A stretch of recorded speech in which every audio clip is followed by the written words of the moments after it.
All right, so you guys, here we go. We're gonna jump in. Unit 7 is really made to be torque and with relation to like how to do a job, but I want to even include a little bit more things in that and just make this like how a technician's day goes or and what they would do in a day. Okay, so Unit 7, torque and proper procedures. The first thing I want to cover was what we just talked about. Let's jump into this assignment right here. This is the dealer assignment. It's listed a little bit earlier.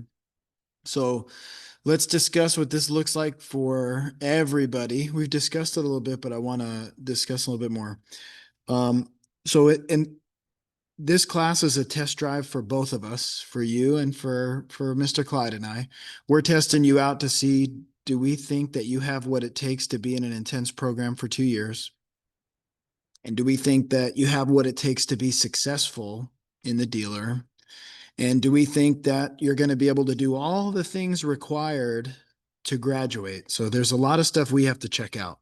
But just like how we're checking you out, you have to check us out, right? So if you look at this assignment and you say, oh, I have to go visit a dealer, and you're not excited about that, that might be kind of like a little bit of a red flag, would you say? So for the people not working at a Toyota or Lexus dealer, that includes even if you're at an independent shop or a tire shop or a Jiffy Lube in the Valvoline, or you're working for Amazon or whatever. If you're in anything other than the Toyota or Lexus dealer, this is your shot to go out and see what some of the dealers are like, right? So if you wanted to go with a dealer close to home, that's great because you're not going to drive as far, and there's a lot of conveniences that. But remember how we were saying each dealer has its own culture, right? So let's say I have every dealer in my mind, but I'm gonna skim something for you, something that I've been working on that was a secret until now. Let's say you wanted to go. I'm gonna pull this off screen to let me look on my list. Anybody got a dealer they have in mind we can discuss? Toyota Uh, Born. Downtown. Okay, so I heard orange. Let me look on my list here. I believe I've got some video and footage from orange. Let me take a peek here. Let's see. Orange. I definitely got I definitely got quite a few of them. Toyota of Orange. Let's have a peek. I believe I have that one. Although I've taken some videos and they're unlisted, or they're like private. So sometimes it's even a little bit hard for me to dig through and find them. So let me take another look in one more spot.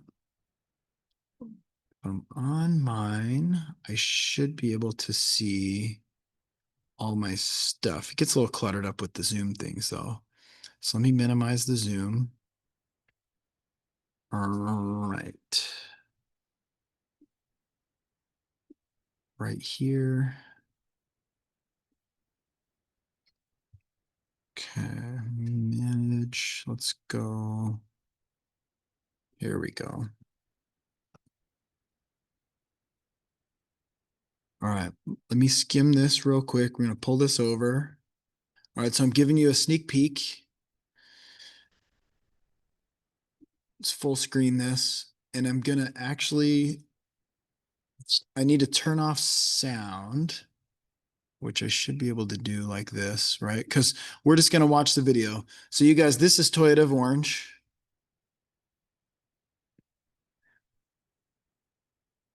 And I'm sneaking around, and you can see this doesn't look real uptight, right? What are your initial impressions right here?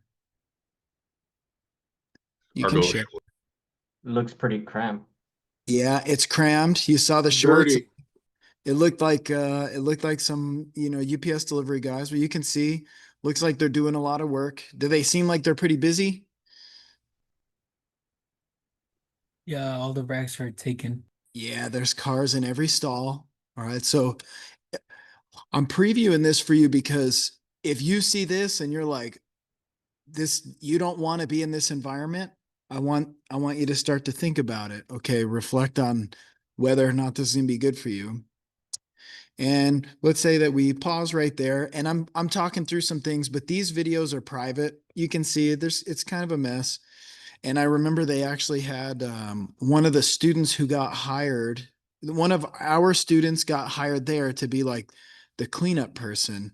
And he did a really good job keeping the shop really nice, but he didn't really want to be the janitor. So of course they promoted him, moved him into a lube tech position. And when they did, they were all joking like the shop kind of went downhill because they lost this guy, right? So check this out. Let's keep this one in mind since orange was one of the things that people suggested, right? Now it's a little hard for me to manage that screen. So let me jump back over here real quick. How about I'm going to go on the other extreme. We've talked about this one before. Let's see if I go back. Let's go with like a Newport. You know what? Maybe I don't have Newport. How about a Tustin? Lexus. I should be able to search my videos. Okay, let me take a look. Ooh, I got another really good one. Let me pull it up over here. All right, I'll show you the other extreme. What you guys think about this? Whoops, I forgot I needed to mute it. All right, initial impressions and thoughts. Much cleaner. Clean. Definitely clean. Does it seem as busy? No. Definitely not as busy. A lot of cars in there. I'm going to come back to what we just saw right there, because this is actually a pretty good representation of like what an ideal Lexus dealer would be like. There's lots of cars in the bays, but it's not quite as cramped. Cool. Do you see people wearing shorts? You don't really see people at all, but they're definitely not wearing shorts.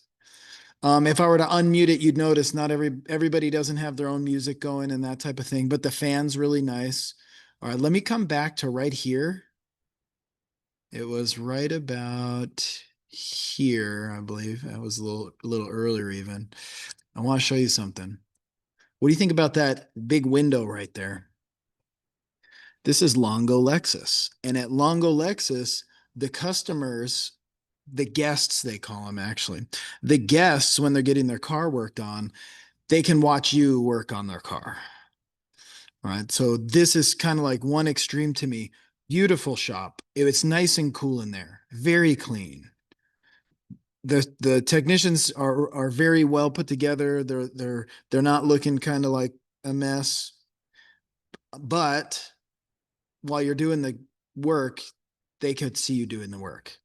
Right. So you guys can see we went from one of the most relaxed, like friendly, chill, you might say, shops at Orange to Longo Lexus, the customer's watching you through the glass. All right, so that's the whole entire range of what we deal with, in this particular area. All right, so if we were to let's go back to the orange type of thing. Picture yourself there. It's probably pretty hot in the shop. It's very busy. It's probably loud. In fact, I can tell you it's loud. There's going to be multiple radios going on at one point. You're going to be hustling all day because there's a lot of cars. They do a couple hundred cars. And I have a lot of dealers on here. We could pull up many different dealers. However, I kind of showed you like one of the more relaxed ones in orange and one of the more, I don't know, you may say, clean and yet structured ones at Longo Lexus. So let's have a discussion. Anybody want to share their thoughts where you feel like you might fit in either one of these? I prefer Toyota all the way, but I wouldn't mind that window. I don't know if you can see me. I wouldn't mind Yeah, that window at all. I can. Yeah. Not really intimidated by people being able to see you. Nah, I kind of like it because that way they know I'm doing a good job on their car. They can see me. Yeah, Provide if some only sort of, maybe they'll give you a tip. I don't know about Yeah. that.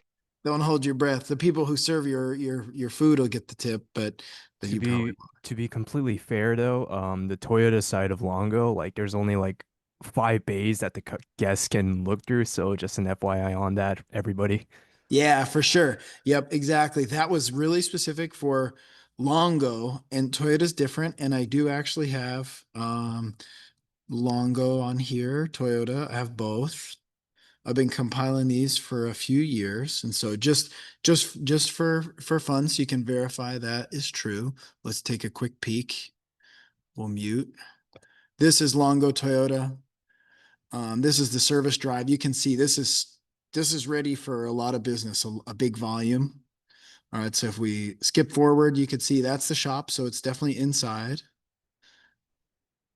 Totally different than Longo Lexus, but you see definitely on the spectrum, probably closer to the Longo Lexus than to the Toyota of Orange, I would say. You got the fan, but you don't have the tiled floors.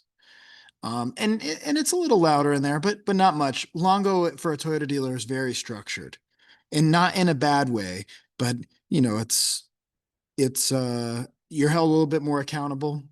You know, they got some really structured ways for how you're gonna come in as a porter to a lube tech, from a lube tech to like a advanced tech, and then from an advanced to an apprentice, from an apprentice to a line tech, right? So Longo in that way really has their stuff together. What's also pretty cool is some of the bays, like if I skip forward, they actually have the technician's name. I don't remember if I got it on this one. I've got it on the pictures before. So you can just see, I mean, this is ready for big volume, right? Kind of unique. But you're right, you don't see the guests able to watch you. It's totally different in that way. I 100% agree. What do you guys think about that one? Maybe that one's a little more, probably a little bit more on the structured, but a little more relaxed than the glass window, I would think. I like that one better actually after Yeah, seeing this one. Yeah. that makes sense. Let me Imagine think something of, goes really bad and they're watching you. I mean, that's true. That could be really concerning. I'll give you another one here. How about Toyota Corona, even though we may have somebody here from there. We'll just check this out. Oops, I'm not trying to do the link. I'm trying to full screen it. Here's Corona outside. You can see when I turn around here, the dealer's quite a bit smaller. That's their across the street thing, which I think is where they do the used cars really. All right. Now I am able to get through reception here. You can see though, look at compared to Longo Longo Toyota, this is not set up to do 300 cars a day. You know, this is maybe 75. A little different. Wait till we get to the shop when I round this corner right here. Here we go. If this is the type of environment you want to work in, that's great, but this is very different than either of the Longo dealers, would you say? This could be your stall right here. This is an outside shop. Outside shop can be nice on the beach and stuff. But although on the beach in the winter it's kind of cold actually. This would probably be nicer in the winter time, but in the summer maybe not so much. Okay. And then I think right here I didn't want to seem creepy, so I paused it, but these are typically some of the bays that you might work in. So they are in the shade, at least with the sun at this angle, but there's not going to be any kind of climate control. It You can't climate control something that's outside, right? So you guys consider your thoughts for that, and I'll show you a few more so we can start to get an idea of where you guys think you fit. So let me think of all the places. I think that was on a couple different extremes. We could even see I was pretty sure I had Toyota of Riverside, but actually I don't see that one. But I'll pull up HB right here. Everywhere I go, I try to make a video. Sometimes I forget. So here's an HB. It looks kind of like Corona, but I'm going to tell you the temperature difference between Corona and Huntington Beach is substantial, very substantial. Right, so you can just barely see that's the end of the word beach. It's not huge like Longo, but bigger than probably Corona. Definitely bigger than Corona. And you can see out here where that guy just went, there's lube bays over there. So a lot of times the lube techs are, it's not outside, but like, it's not, there's no doors here. That's the lube bays there. And then right here, I'll go into the main shop and you can see the main shop's a little cleaner, but not real big.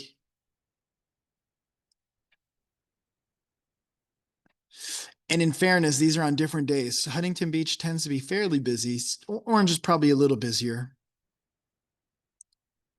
Right, but this is a pretty good shot of Huntington. The one thing I'd like to say is right now there's music going on, so there'll be music playing over the loudspeakers throughout the whole dealership.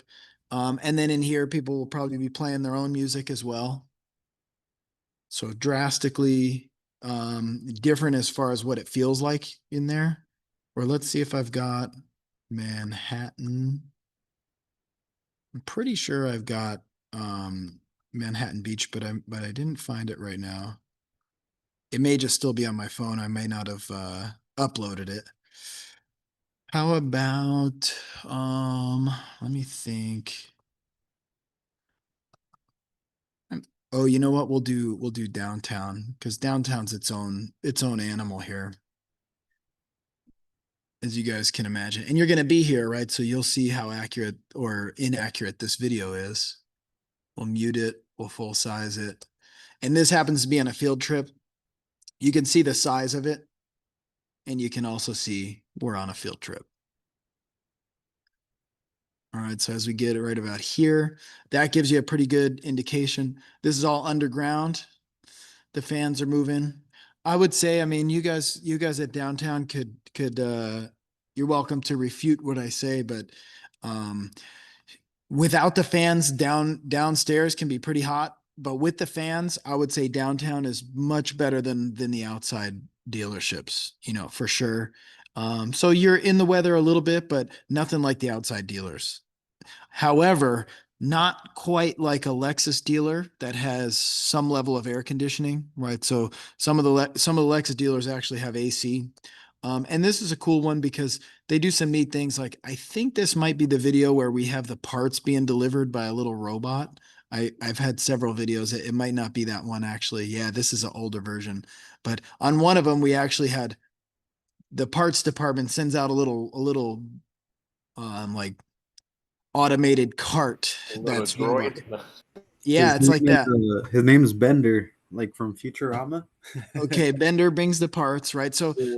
it's a cool, it's different. You know, each place is just so different, but you guys got to see some of the more like chill shops and some of the more uptight. I'm just thinking if I had another really good example of like a more of a chill one. I was thinking South Coast. Nope, I didn't get South Coast. There's quite a few outside shops. Yeah, I need to get a few more. But with that right there, let's say, ooh, you know what? I got a good one. Nah, I didn't. I thought I had that one for sure. What other Lexus? Here's a good one. In fact, actually there's going to be two to really make this what I want it to be. So this one right here, South County Lexus, similar to Longo, but maybe just a little more chill, you may say. There's Kenny, one of the former students, but you can see tiled floors, maybe not quite as super neat. And the temperature inside is pretty nice, but there you go. There's the evidence as presented to you. There's a guy in shorts right there. I don't think that that's going to fly at Longo Lexus, but right over here, there's no window there, right? So it's Lexus, it's inside. And this one, I don't think really has AC, but some of them actually have legitimate AC, right? So this one's a little bit more, a little more high end, I would say, but not the most. And let's go with Cerritos. Okay, now this one may really surprise you. Right? It's Lexus. This is Cerritos Lexus. It's outside. It's a bunch of young guys. There's music jamming and blasting, and people are, laughing and yelling stupid stuff across the shop. So you might expect this to be a Toyota, but this is Cerritos Lexus, right? So just taking all this in so you can, what I'm about to explain to you will make a little bit more sense. All right. And half of this shop is our former graduates, and they're under 30, just about all of them. All right. So if we were to pause right here, let's just say, and then let's, have a little bit of a further discussion. I want you guys to start really thinking about where you see yourself. So on one extreme, you've got the Newport Lexus, you've got the Longo Lexus, you've got, beautiful shop, perfectly clean. That can be good for your spirits to have a nice clean environment, and you show up nice and clean, and the cars are generally pretty clean, and it's just more high end, right? That could be really good for some of you. And then you got a little bit more on the other end. You got Cerritos Lexus right here. It's outside, not temperature controlled. However, you could see some people wearing shorts, and it's not a real big deal because the customers or the guests can't see. You got younger people who are, if what you want to, what Brian, what'd you call that thing? Bender from Yeah, the from cartoon. Futurama. See, I wouldn't even get the joke, but if that is fun, you might see yourself fitting better in a shop that has those types of jokes. You really want to think about where you fit in, and where you're gonna spend a lot of time at the dealership. You have to. It's your job, right? So you want to really weigh out kind of where you fit. And so anybody care to share after you've seen all this, what type of place you're thinking for yourself and why? I joined late, but the second one with the red, the after the glass window, that place, Yeah. I like I that was one. trying to That's for me. I was trying What to was that? remember where that was. Oh, that's Longo Toyota. I Yep. would I Oh, would still like together. somewhere that's not outdoors, just because the heat kind of like Yeah. frustrates me, and then I feel like, you know, working, and I think it just like would frustrate me working like right with the heat, and I feel with the coldness too. Like if you Oh, for sure. hit yourself somewhere, it'll hurt more. But I'm pretty sure that's for anywhere. But I think like if it's more enclosed, Yeah. be more controlled. And that's a pretty common observation that people make. So before we were really bringing this up, people would just pick the dealer that was close to them, and if that's where you want, amazing. But the students who just became year two, there's one guy who lives in Corona. He lives in Norco, right on the border of Corona, like literally on the border. So we'll say he lives in Corona. But when he checked out Toyota Corona, he just said, you know what? I don't have the right skin complexion to be working outside all day. And he's driving to South County, and South County's indoor. So actually that decision made a lot of sense to me. Whereas if somebody's kind of like, well, I'll kind of do either. Honestly, if you're going to drive to South County an hour one way in traffic, eventually you're going to be like, why am I doing this? And you're going to probably try to work closer to home, right? So weigh all these types of things out, and you should really go where you think it's going to work. And then, of course, you guys got to understand, if you have a perfect place in mind, then you're assuming that they're going to have a job opening, and you're assuming you're going to be their pick. Some of these inside shops, they get a lot more applicants. And other times, some of the inside shops can be there's not as much circulation. So while it's less sunny, if it's not well circulating, actually some of the outdoor shops, especially close to the beach, can be nicer. So you guys, what else? What else do you think? Come on, share those opinions. Share your thoughts. Going back to like the window thing. Yeah. Um, at Toyota downtown, we're in the basement. We're underground, so there's no windows. But Yeah. maybe like I believe 2 years ago when we got our new service manager, they Uh-huh. installed cameras above the lube tech bays. So the customers are able to watch us in the lobby through the camera. So not necessarily like if the dealer doesn't have like windows, they could always install the cameras and stuff like that. And that's been getting more and more common too. No, I agree with Yeah. that. Good And it insight for sure. kind of goes back to like that saying like qualities like when what is it? Doing what's right even when no one's looking. Yeah, exactly. Yeah. Because probably realistically somebody's looking anyway. Yeah. Yeah. Good. What else? Anybody else got any other thoughts or ideas? Probably go to a shop that has tile instead of concrete because I heard it's more forgiving on the body than concrete. A little softer, maybe. Well, good thing you're at a shop that has tile. Yes, you are. Yes, sir. All right. So if we were to take that into account, now let's just do a little bit of research here. We're going to go on Google Maps. Actually, I don't want maps.com. I just want Google. We're just going to go to Google. I put it in Google Drive, you piece of junk. All right. Right here, maps. All right. Now we're going to do some research. Let's go with, let's say we're going from the school. Let's say it's Santa Monica. Let's make it Toyota. Now this is thinking it's going for my house, so that would be even worse. But if I just say directions, and then let's just say I do Cypress College, Valley View Street right here. All right. So it's a couple lessons here, and I'm gonna zoom in. I suspect that's a little small. If you were coming from the school, because I don't know where y'all live, right? So we're just going to use the school as the baseline. If you wanted to go to Santa Monica Toyota because you like the shop, you like the culture, you like the people, they got an opening, they pay whatever you want, amazing. But look at what you're dealing with.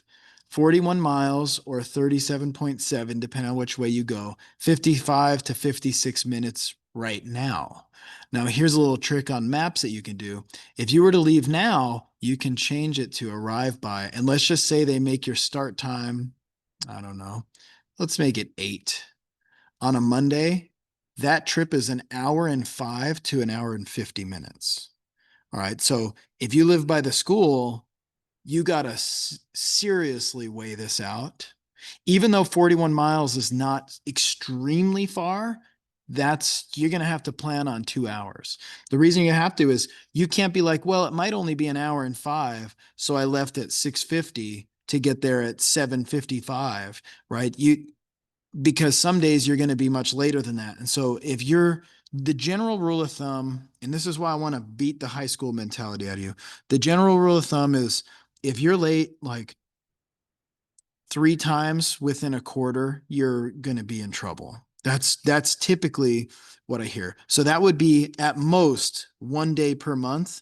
And that's like riding the line, right? So if you're running late once per month, and then you have a month where you run in some issues and there's some problems and there's construction, whatever, then you end up late 2 times or 3 times in that same month, you're probably in some pretty big trouble. Makes sense? So what you really got to plan on is, well, I need to be early so that I could be on time. And you need to plan for the worst case. And then, this is typically an hour and 5 to an hour and 50. So if you're planning on an hour and 50, once in a great while, it might be like, oh, there was an accident. There's always an accident. There was an accident that was a fatality and they shut the freeway down for an investigation. And this is the first time this has happened in 2 years. Nobody's going to have anything to say. They're going to be like, oh man, I'm so sorry. That sucks. But if you're like, oh, there was traffic, it's like, yeah, we know there's traffic every day. There's always traffic, right? So weigh this out. Now, let's just say you're at the school and you're more interested in working close. Let's go with Toyota of Anaheim. To get there by 8, it's typically 12 to 26 minutes. You'd have to leave home around 7:34. Now I'd leave a little bit before that because again, you got to plan on stuff going wrong and it's going to go wrong, right? But to weigh this out, that's a drastically different drive, right? So if you guys are living close to the school, you want to start weighing out where you're going to drive to. Anybody got another dealer in mind they'd like to see punched in? So I can put them in, any of them in, wherever you're thinking. Glendale. Oh, that's going to be just as bad as Santa Monica. I think you know what you got with that. Yeah, that's going to be gnarly. So, fine, I'll do it. Or Alhambra. Yeah. But you'd want to do that from home. So I'm showing you how you would do it, right? You do your house to the dealer and you'd say what time you want to arrive by. And then it'll say, yeah, I mean, you know what? Actually, Glendale's a little closer, but not much. It's still going to be pretty bad. And then let's just say, hey, maybe you say, you know what? 7 o'clock is better. Actually, that looks like that might even be a little bit better, right? 45 to an hour and 25 or 55 to an hour and 40. So sometimes you look at the start time and the start time might help you out too. Let's say it was yet another close place, Toyota of Garden Grove, Toyota Place. And let's say that you had to arrive there at 7, 12 to 24 minutes, pretty similar to Anaheim. Makes sense? And so you'd plan on 24, plus you probably round up to 30. So if you got to be there at 7, you're leaving your house at 6:30. I wouldn't leave any later. And that's not stopping to get anything. You're just handling it, right? And then you got to get suited pretty quick for that. All right, so let's say we were more interested in something that's not as far, but like a little further out. How about Tustin, Toyota? Okay, so see, Tustin's not real far, but actually it could be potentially up to 45 minutes. So it seems close until you look at it. Now, if it's at 8, let's see what we got. Yeah, it could be an hour. So you got to plan on an hour.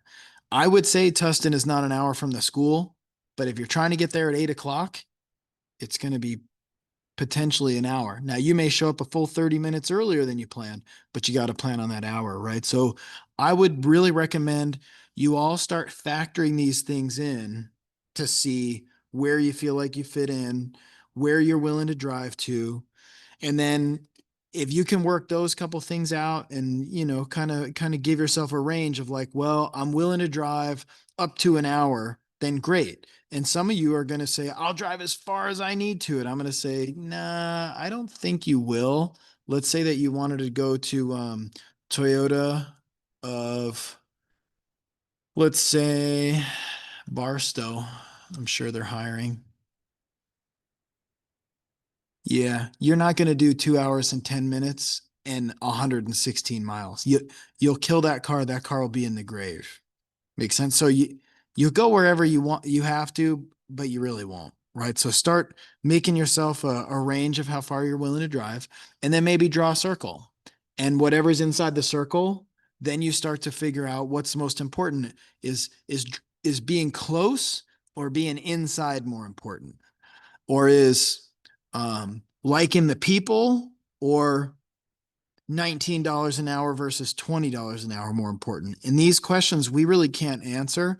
We can a lot of times try to give you the perspective, from an outside view, having watched hundreds of students go through and seen the ones who are more successful and less successful, right? But if the only way you're excited about this is if it's the dealer that's under 30 minutes, it's a dealer that's inside, it's a dealer that you like and you fit in and you can do everything you want, and it's either chill or it's really clean, and it has to pay $21 an hour. First off, that dealer may not exist. And secondly, even if it did, it's going to be more competitive for something like that, right? So you got to really weigh a lot of this type of stuff out. All right. So if anybody has another dealer that they're kind of curious about, or even if you want to share your city, Could you do Cerritos? Cerritos Toyota from the school. Plan on 12 to 24 minutes. Or even another one, Toyota Buena Park. Right. These are close places. 8 to 18 minutes, but potentially maybe up to 20, depending on which way you go. And that was at 8. So even if it was at 7, let's just say, yeah, it could be 16 minutes. I'd plan on 20. Like that'd be really nice and close. Then if anybody was looking at Um, San Juan. San Juan's a good dealer too. It's Capo Toyota. It's Capistrano Valley. That's what it is. All right. You're looking at an hour from the school, but let's just say you lived in Huntington Beach, which could mean a lot of things. You'd be looking at, yeah, maybe 45 minutes, or let's just say you're like, you know what, I absolutely love Toyota San Juan Capistrano, but I want to be closer. Maybe you find a place to rent in Mission Viejo. Now you're looking at that's that 20 minutes or less number that we want, but you can't live in Cyprus and have San Juan be close. You got to be closer to San Juan, right? And then if you were to compare that Mission Viejo to the school, it's going to be a little bit more of a drive, but probably not horrible. Yeah, but it could be up to 45 minutes. So then you got to kind of weigh out. If you're going to move close to the dealer, you might be a little further from the school. In a way, maybe it makes more sense to be closer to the school while you're in school, but then when you graduate, maybe you try to get a little closer to the dealer. Right. And so those are some of the things to really consider. You can all do this on your own. You can change the time. Like maybe some of you end up on your off days, maybe you work later, maybe you work 10 to close. Actually, it looks like 10 o'clock. Let's switch these and let's go to San Juan. Yeah, I mean it's actually similar time if it was at 10. If you can get an 11 o'clock start time, bet you it's gonna be better. No, it's still similar. Yeah, so see, San Juan doesn't really change that much. Whereas, let's say it was downtown LA.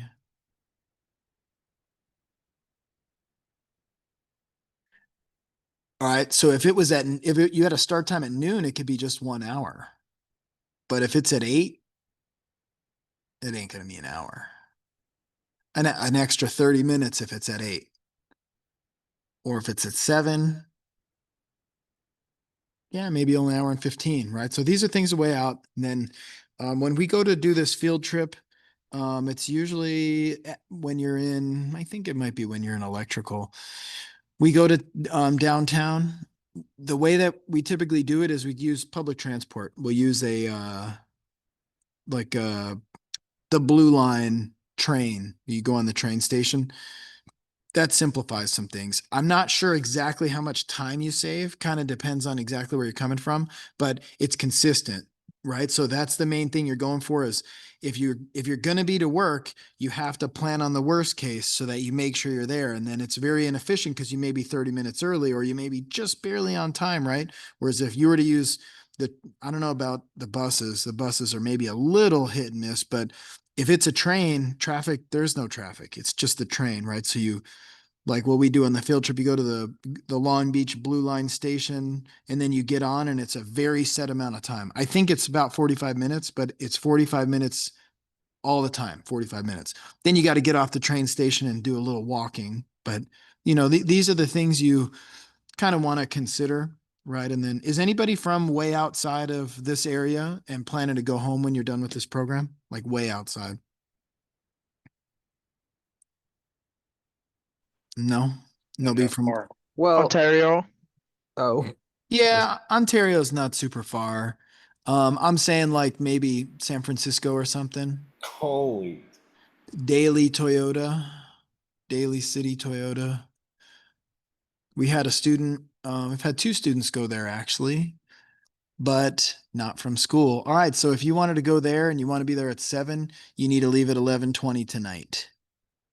So that's cuckoo, but some people have moved down here and their whole goal is to get in that Toyota dealer, and that Toyota dealer wouldn't hire them until they came and completed this program and worked, down here and got their experience and did their apprenticeship and became a line tech, and then boom, moved back somewhere outside of San Francisco and now is rocking at the Toyota dealer. They hired him right then and there. They thought that I helped, but I actually really didn't do anything. Like once they saw the T10 graduation and how much Toyota credit they had, they got hired. And I had put a phone call into the service manager, and the student said, "Hey, thanks for helping me get in." And I was like, "Hey, man, I don't think I helped you." They didn't even call me back. but got in kind of on his own, right? But got it on his own because he finished the program. Cool. So now you guys know how to use Google Maps, and you can put in different times, and you can put in different dealers, and you can start to narrow it down. All right. So now let's Mr. Kelly, go ahead. are there not like T10 schools closer to San Francisco, or is there like something that comes with going to Cyprus for it? No? Nope. Okay. You got Cypress, Citrus, Ventura. Oh, All of wow. them are in Southern. There was Miramar, but Miramar is no mo. There's nothing in Northern California at all in any way. It's pretty Gotcha. crazy. But yeah, that's the gnarly part.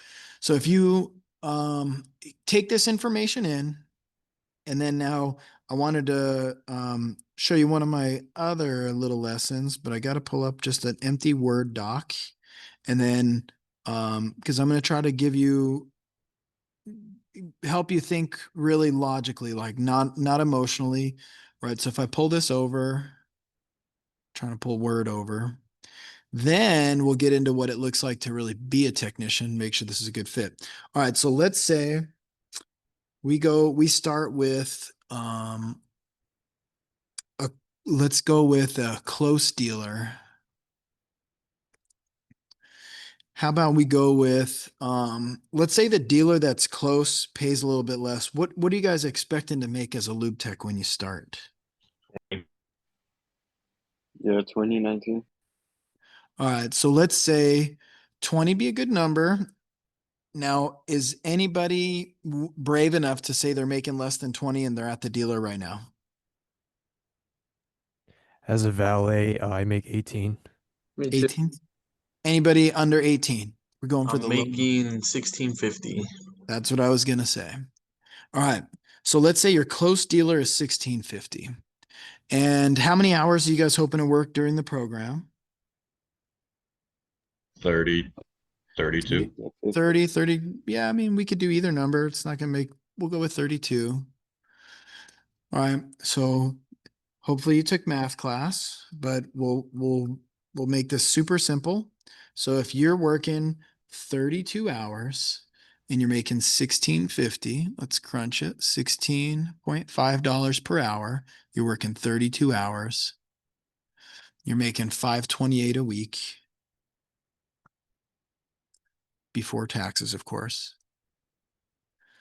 And then does monthly make a little bit more sense for you guys? So how about how would we figure this out per month? Gets a little bit more tricky, by the way. Let's go per year. It's easier to do per year. 528 per week. How many weeks a year? 52. Bingo. 27,465 per year. 27,465 per year. And then it's actually easier after you have the year to come up with the monthly, right? Because there's 12 months in a year, right? So you could get the annual and you divide it by 12. So let's do 2288 per month.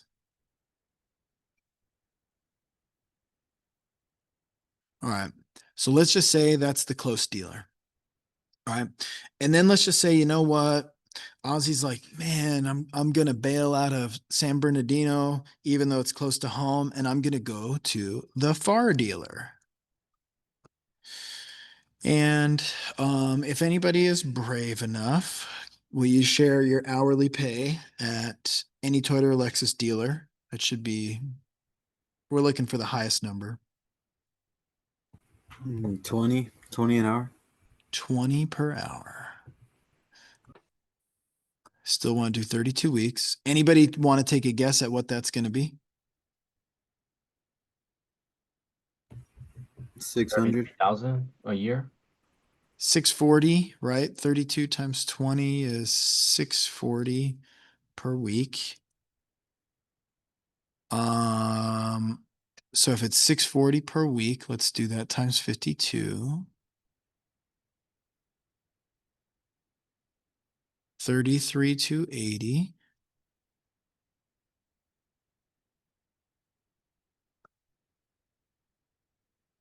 Sorry, that's per year. Okay. And then let's do per month.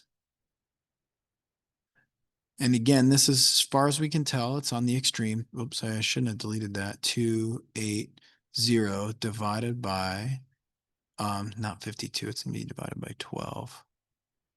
2773 to 773. All right, so we've got what I would say to be a couple of the extremes, right?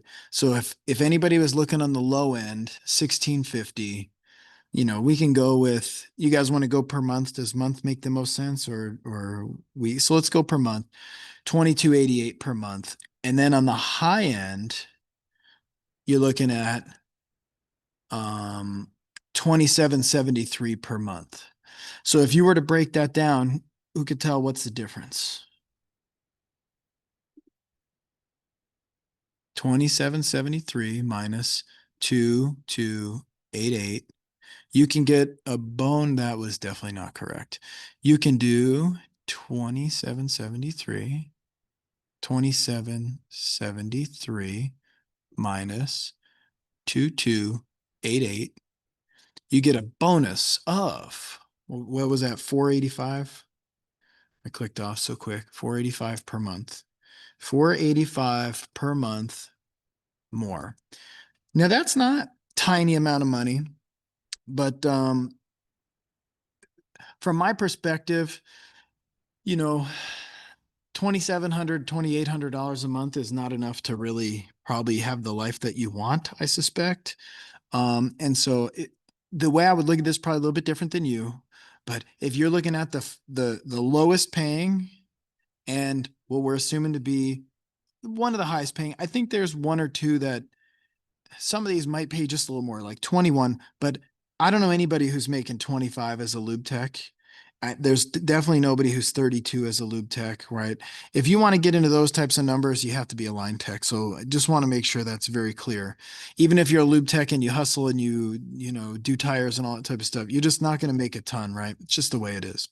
So if you can't make this work, but you can make this work, then you have to factor that. Okay.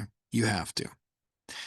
But if Ozzy, I'm just going to use you as the example. If Ozzy would be like, you know what, that 2288 per month would be so much better with 2773 per month. Yeah, you're getting $485 a month extra. Then you got to start to look at the cost of driving, right? So if Ozzy were to go to a dealer that's further away, let's say that dealer's an hour away rather than a half hour away. Make sense? You got to start to look at how much time you're losing. So if he's losing an extra hour per day, per week, that's 5 hours a week. That's like 20 hours a month, right? Would you agree with that math? It's probably a little over 20 hours. There's typically more than 4 weeks in 1 month. You're going to kind of like work, right? I'm going to use the term loosely. You're going to work potentially an extra 20 hours per month for that $485. So when you start looking at the further away dealers or a dealer that pays more, you just really want to operate in facts and just say, well, yeah, I can make almost $500 a month more. Cool. But if you're working an extra 20 hours a month, is it actually worth it? And I can't answer that. I really can't answer that. At some points in my life, I would have said yes. And at other points, I would have said no. But this is for you to consider, right? So you do the math. Now, let's say they're a little bit more average. Let's say in reality, part of the reason that San Bernardino is going to pay a little low. Do you want to know why? I mean, Ozzy, you probably know, but why do you guys all think San Bernardino is going to pay a little lower?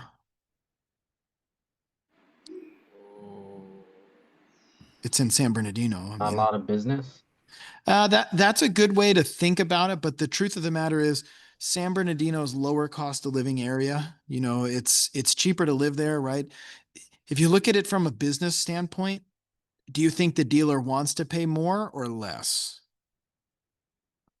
They definitely want to pay less because the more that they the bigger the gap between what you make and they charge, the more they get to keep, right? So if the tech makes if the tech makes $20 an hour and the dealer bills $200 an hour, the dealer's getting $180 for every hour. Now that pays for a lot of stuff. Okay. And I'm not teaching the business class because a lot of that stuff, I don't know. That's way above my pay grade.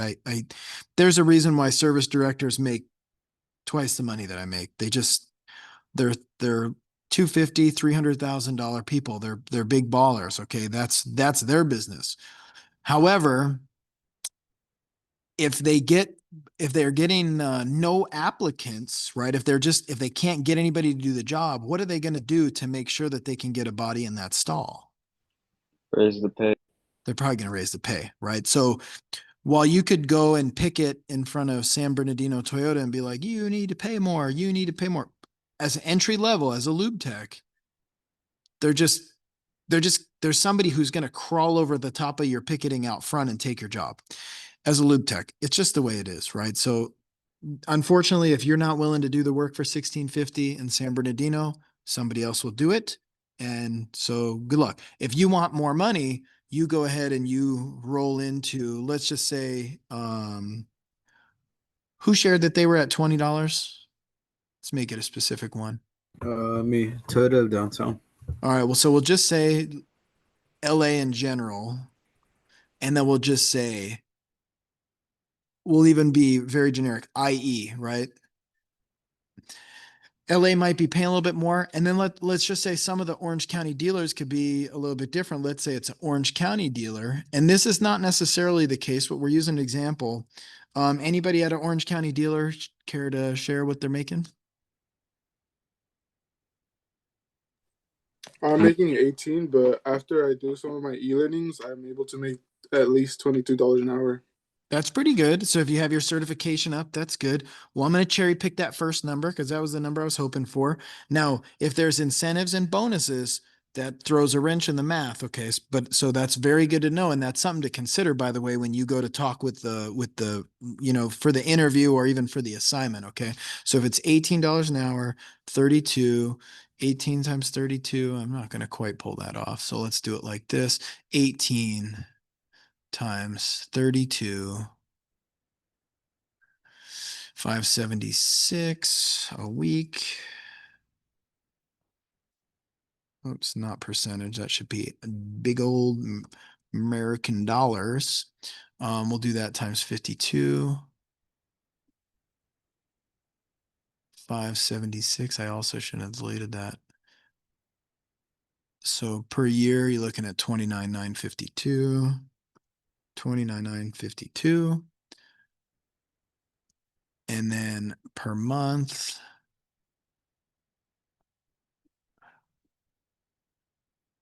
$24.96. All right. So if you were to do the math, let's just go now with 2773.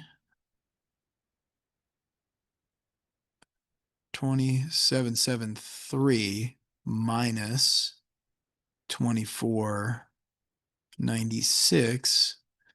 You're going to do, this is going to be 277 less than LA, but let's look at that 2288. Actually, we need to use the bigger number first, 2496. So we're subtracting, we're taking the LA dealer minus the Inland Empire dealer. But 208 more than IE, assuming I did that correctly. All right, so these are the monthly numbers, and I want you guys to really consider this because sometimes you can get some good advice and sometimes you get some bad advice, right? An IE dealer, a lot cheaper, rent's a lot cheaper, housing's a lot cheaper, just the way it is, right?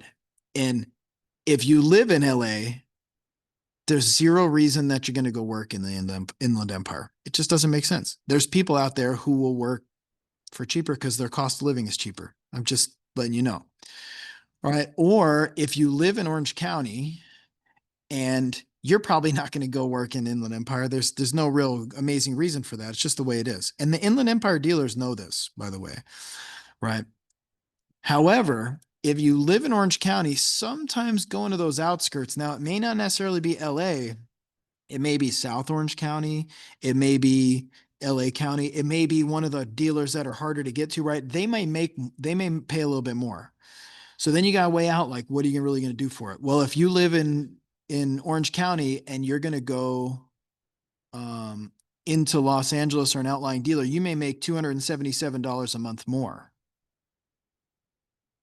than if you were to stay in Orange County. Or that's basically what I'm saying is if you make $18 an hour and you leave that job to take a job that's $20 an hour, would you say that's a big bump?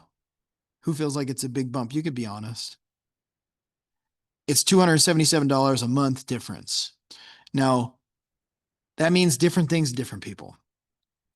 There is no chance at all, that I'm going to deal with a nightmare drive for $277 a month.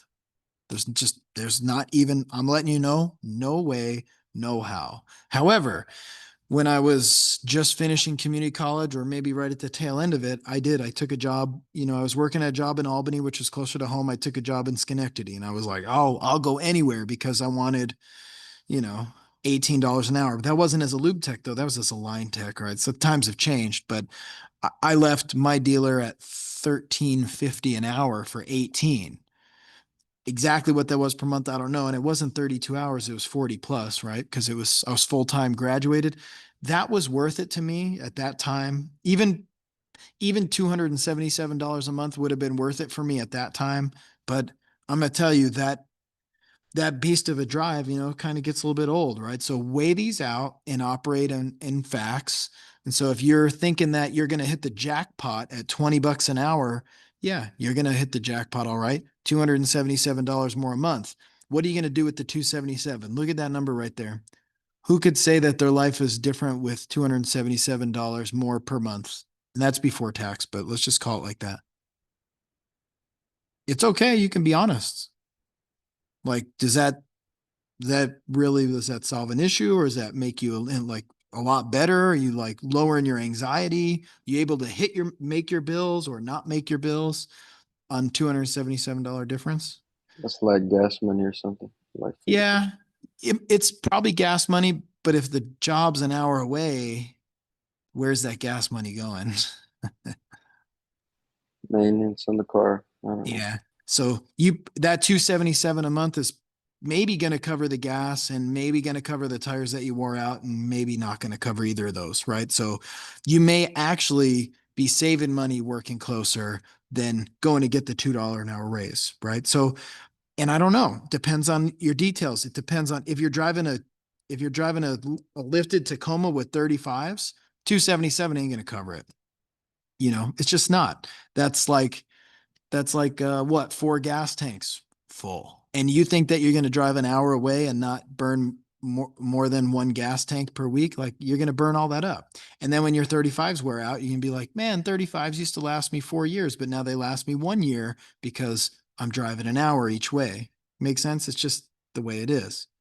Okay. But for others, it might make the difference between I can't quite get my own apartment, but with that money, I could get my own apartment. And probably actually it doesn't really make a lot of sense because it's just not that much more. So if you're moving out on just this difference of 277, that's probably going to be a mistake. But if you're already out and you have to be out and you're running negative numbers every month, then maybe this would make sense, right? But try to get your thoughts together and put all this type of stuff in your, write it out on paper so you can make the right decision. All right. It's hard to do, but if you gather this up, I think it can help. All right. And if you were to do this per day, $18 to $20 an hour, that would be $2 per hour. In an 8-hour day, that's $16.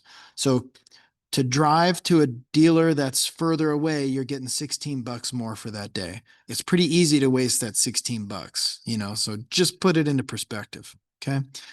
Now, if you want my advice on this, I wouldn't factor, and you might not like this, and your parents probably aren't going to like it, but I'm going to be honest with you. I wouldn't really factor this or this or this, what I would factor is if I go to a dealership and I feel like I have a good opportunity there to become a line tech sooner, quicker, faster. That's what I'm after. That's kind of what I was after before, but I haven't seen a lot of things. That's what I'm really after now. So if I was going to go to the IE dealer and that IE dealer said, hey, you know what? We haven't had anybody certified in a while. And, we really need line techs. And we think that, if you come in and you do oil changes for 6 months, we for sure will promote you to be an apprentice and you get to work with this line tech and that line tech's really good, or you get to work with the foreman. And they say, as soon as you graduate, you'll be a line tech. And, if you handle your stuff, you will pay for all your ASEs. Well, some dealers are actually throwing in a tool, like a basic tool set, like a $3,000 tool set. A couple of dealers are doing that. I'm not going to say which ones, but you'll find out in your interview, right? If you factor all that, and let's just say you make less right here, right? If you go to that lower paying dealer, you're making $277 less per month. And let's say you did that for 2 years, okay, to make and that's probably just a bit extreme, but let's go with it. If you're going to take 277 less times 24 months, that is $6,650. Do you realize that a lot of times what a line tech could make per month? So just remember that for the whole 2 years at being at a low paying dealer versus an average paying dealer, you lost 6,650. Let's call it 6,700 bucks. We'll round up to really make this point. You lost 6,700. What do you think a line tech makes now? $33 an hour. I think it's going to be 33. And let's just say they're not real highly productive at 40 hours. Then let's say there's 52 weeks in a year. Okay, right? See how I'm getting these numbers? How much is that per month? Well, let's see. Low line tech money is 57.20. So you went from 24.96 to 57.20. How many months would it take to make up the loss of $6,700 by going to a lower paying dealer? A month and a Like not long, like maybe even if you were to round up, because this isn't 57.20 more, it's 57.20 total. So if we were to subtract the average per month, 24.96, you're talking about getting a raise of an additional $3,224 a month. Okay, now you can get your own place to live. I don't know about full on buy a house. Mr. Clyde was right. Maybe a condo to get started or something, depending on if you can do dual incomes or whatever, but you're going to get a $3,224 an hour raise, a month, not an hour, raise when you're a line tech. So in 2 months, all that money you lost, who cares? You've already made it up, right? So the big lesson that I try to make you guys understand is if you go to a place that's going to give you $2 an hour more, $4 an hour more, and you're not going to get promoted for another year to a line tech, you're way upside down in that formula. You're way upside down. Even if a dealer would pay you $24 an hour to be a lube tech, which is unlikely, if you're a lube tech forever, as soon as somebody takes a job at one of these dealers who's going to move them up, they smoked you in a few months. Like in this case, 2 months. 2 months in, all the money you lost is recouped, right? So try to consider this just from an outside perspective, someone who's done it, someone who's seen people do it. I'm all for you guys getting the raise, make as much as you possibly can, but if you're getting a raise to pacify you, you know what a pacifier is, like a baby that's crying like, and they give you a pacifier. If they give you that raise to pacify you, in other words, to shut you up and keep you quiet, no, it's not worth it. It's just not worth it.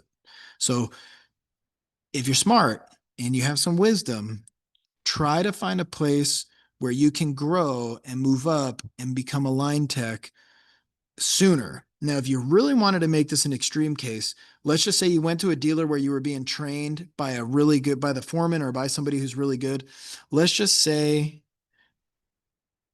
let's say you start off low at $33 an hour, but remember you're flagging hours, and let's say you're at 60 hours. So that'd be 100%, 150% efficiency because you got a really good mentor and a really proper internship. That's per week. That's per year. That's what you get per month. So 8540 minus the 29 minus the 2496. You could be getting the entire amount of money you lost minus like $600 in 1 month. If you're a line tech that's good and hitting 100%, 150% efficiency because you got a good internship. See, so I don't really put a lot of value. Remember what I was saying? I told you I don't really care about this. 18. Oh, wow, that's great. 20. Whoa, you're a big baller. 16. None of this from my perspective, I'm sorry, it's just not really important. Like if you can find a way to live on the lower money and find a dealer where you can get promoted to 100% or 150% efficiency as a line tech, you can make all that money and more, potentially even in just 1 month or maybe two. All right. So that's the scale that I at least want you to pay attention to. Okay. Now, again, if you want to make that type of money, that's great. How do you make that type of money? Well, you got to be able to do the work.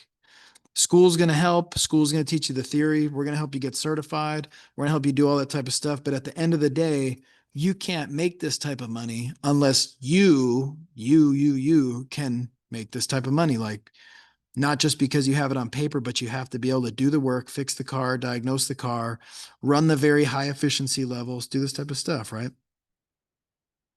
That's the big lesson for when you're picking out your dealerships. Okay. So now that I've made my point on that, we'll close a lot of this stuff down. Okay, not even going to save it. You know why? Because I don't care. You care more than I care, right? Now this I'm done with. So let's jump back to the Canvas course. When you go to do this assignment, here's what you're going to do. You're going to pick the dealer, right? Factor the dealer based on all those things. Like where are they? What do they like? Is it inside? Is it outside? Is it all those factors? Cool. And pick a couple. You can do as many as you want, but the only thing is like, there's 60 of you trying to do it. So if you try to do 10 dealers and everybody tries to do 10 dealers, that's going to be really hard to get you in the door, right? But you could you could do this assignment, a couple dealers while you're in class, and then after you can keep doing this assignment till you find the place that feels right for you. Personally, I try to find a place where I see myself doing well and getting a line tech position, and also that they have the work to support my ambition, stuff like that, right? And if it's inside, amazing, and if it's close to home, amazing. But quite honestly, like, I want the line tech money. That's what I'm really after, and I'm willing to do just about anything to get it, except unethical things. Wouldn't do those. All right, so if you pick a place, you're going to ask these questions. Do you have anyone from Cypress College T10? If yes, how many? Right? Simple. This is important for you to know. If they have no one, that's fine, but you just got to know it's a bit of a risk because they might not really understand what we're all about. They might not understand they got to work with your schedule. They might not understand you're going to get all this credit. They might think that they're hiring you as a lube tech with no plan to give you any mentoring, any internship, right? You need that stuff if you're going to be a line tech. Cool. How many employees do you have working in the service department or the shop? That's helpful to know, just the size. Are you currently hiring? If yes, what positions? What do you look like? This is a big one. They're going to tell you what culture they want. If they say, we just want somebody who's going to work hard, cool. Is that you? Or if they say, we want somebody who's going to be early, never late, going to be really, clean, neat, organized, very detailed, great. Probably going to be a nice Lexus dealer, right? You want to really reflect and say, do I fit this? Am I the person that they're looking for? Because if you're running late and your stuff's kind of a mess and that's how you are, no problem. Just own it. Probably the late thing you actually really need to fix. But if you like the louder environments and hectic and you thrive in that, own it. Find a dealer that's going to do well with that because they're out there. You saw it. You saw Orange is pretty happening. They're jamming. Tustin Toyota's really fast, high paced. Cerritos Toyota is just like that. Cerritos Lexus is a little bit less like that, but for a Lexus dealer, they're young and hip and, doing their thing. But if you like it quiet, structured, clean, organized, if you do better in that, no problem. Check out that Tustin Lexus. Check out that Newport Lexus. Check out that Longo Lexus. And even some of the Toyota dealers are like that. You saw some of those, like even Longo Toyota, and there's various Toyota dealers who are like that. Cool. So you want to see if you fit, and then which of these are you considered when you best pick? Years of experience working on cars professionally. If you don't have any experience, and they say this is really important, that might not be a good fit. How many jobs they've had in the past 2 years? If they're not really worried about that, one of my next questions that's off record would be like, well, how many techs quit this job? If you find a shop that nobody's quitting, doesn't that tell you something? If you find a shop that's constantly hiring, probably because people are constantly quitting, doesn't that tell you something, right? How many ASEs certifications they have? That's important if you're in this program because you're going to be a powerhouse machine for passing ASEs and learning the content and passing tests and being able to do the work. If they don't care about ASEs, I'd probably pass. However, if you're trying this out and you realize this isn't for you and you just want to go to work, maybe this is good. If they don't care about how many ASEs, then and you don't do this program, then you found your fit. You're not going to work out with us, but you might be just what the dealer wants. The dealer may want you to not have ASEs because then it's easier to pay you less. Make sense? That's a for sure thing. All right. And if you've had formal training, that's important. You want them to rate that high because you want them to be flexible with your schedule and value the fact that you're going to school. What you don't want is to have them be like, I don't really care about that. And you're basically put up against someone who's not going to school. The person who's not going to school, honestly, they're going to be there every day. They don't have to go to school. They're going to have a flexible schedule. Sometimes, to be honest, it's not uncommon for them to work harder because they know they have to because they're doing it kind of the shortcut way. They're not trying to do school and work their way up. They're just trying to make the bigger money sooner, right? So if they don't care about formal training, that's going to be a challenge. It just is. And there's quite a few dealers that don't care. And especially when you get into the outlying dealers, the Inland Empire dealers and stuff, they're like, whatever, we hire from UTI, we hire from anywhere, we hire from whoever, we hire from whatever. It doesn't matter. Everybody's got to prove themselves. Like, I get that mentality. Actually, I really do. But that's not good for us. Us, meaning me and you. Okay, and the driving record, of course, that's important. What level of Toyota certification they have. Again, that's just like school. If the candidate's maintenance level certified, again, that's a good thing. If they say, yeah, they need to be maintenance level certified, that means they're valuing the training in the school and you're going to have this and you're going to have this. And then this is a big one. If you go into the interview and ask these questions or just this survey, it's not really an interview. And they say, oh, yeah, we want someone who doesn't want to be a lube tech. We're going to start you as a lube tech, but we want you to want to get off that lube rack. That's very good. That means that they're looking to promote in-house. If they don't really care about your plan to become a line tech, that just means they want a lube tech. Cool, but you're going to do a program that's intense. And at the end of it, you're going to come out really well certified. And they're going to be like, well, we don't want you as a graduate. We wanted you as a lube tech. You're not fitting, right? So these are all really important things. Now, take note of these, ask these, kind of help to determine where you see yourself working. And then you might have to be a little bit flexible on the other things like the distance, right? The pay, the inside versus outside. You may not be able to have everything you want. You want to prioritize what's more important. These would be a big one to me. Brian, go ahead. Would you recommend making it clear or like trying to make a point that you want to become a lead tech as you're asking questions? For this assignment, I think you're really just trying to gather information. If you check them out and you think it's the right place, then I would wait until, you get in, you're officially in, remember, because not everybody's permanent. And then after you're about halfway through your first semester, when you pass your first ASE, that's when you're really kind of like sealing the deal. I think I'd go back and say, hey, remember me? I did that assignment over the summer. You know, um, let me know if you have some time to talk. And if they tell you to apply, I would probably mostly be asking those questions like at a later date, maybe even during the interview type of thing where they can see your information. You you're not going to have a ton of time to be having a whole lot of back and forth in this assignment, most likely. Okay, so probably hold, but you're kind of just getting a feel for them, and part of your getting a feel for them is driving to the place, see how the drive is, look around, see how the people are, see how the sound is, see, just get a feel for the place, and that doesn't take any of their time. And hopefully you can nail them down and get some of this, and then you're gonna see you should attach the business card on here. Boom, there you go. And that's your assignment. Not that it's a simple assignment. It should be a fun assignment. If you're like, I don't want to do this assignment, I really just want to come to school and study and learn and read the book and not necessarily interact with the dealer, that's not a good sign. That's not horrible. Like maybe you're a little shy. I get that, but like you're gonna want to determine whether or not you're comfortable in that position because you saw some of those dealers are a little hectic, some a little bit less, but the pressure is always on. Somebody's always watching. Do this test for yourself as well.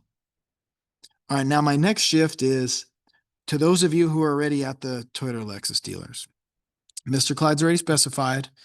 We do not want you to go out and do this assignment at another dealer because that's going to cause all sorts of problems with the dealers who are kind of sponsoring you right now. They're saying, oh yeah, do this program. It's really good. And then you come back and you're like, hey, I got an offer for $1 an hour at this other dealer. And they'll be like, why were you at another dealer? And you're like, well, there was an assignment and I wasn't really going to go, but I had to do the assignment and they offered me more money. So I'm out of here. Peace out. Like, no, no, no, no, no, no, no, no, no, no.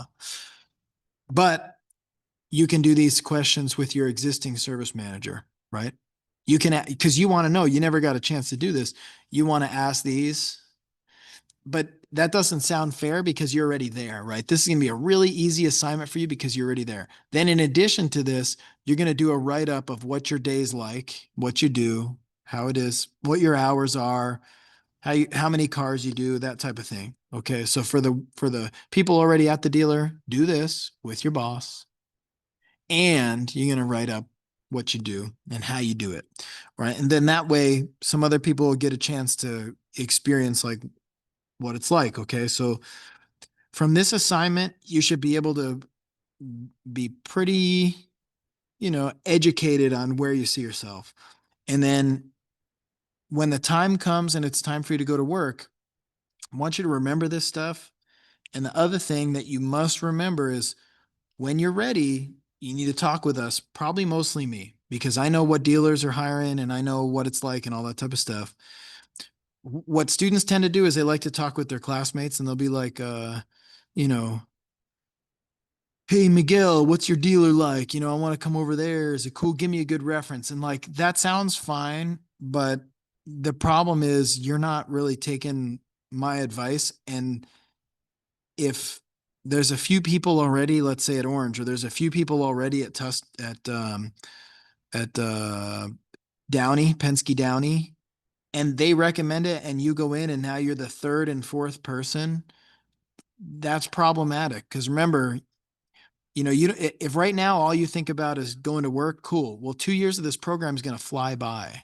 And then when it flies by, you're going to be like, hey, I'm looking to be promoted. And they're going to be like, yeah, but remember, we had 3 people that were here before you and you're the fourth one. We got to train the first one. We got to train the second one. We got to train the third one. That's like a year plus. You're talking like at least a year after graduation. You're still there like, hey, am I going to get moved up? Right. So if you're going to go to work, you got to talk with us, especially me, because I'm very in the loop. Okay. So don't just run off and try to get the job.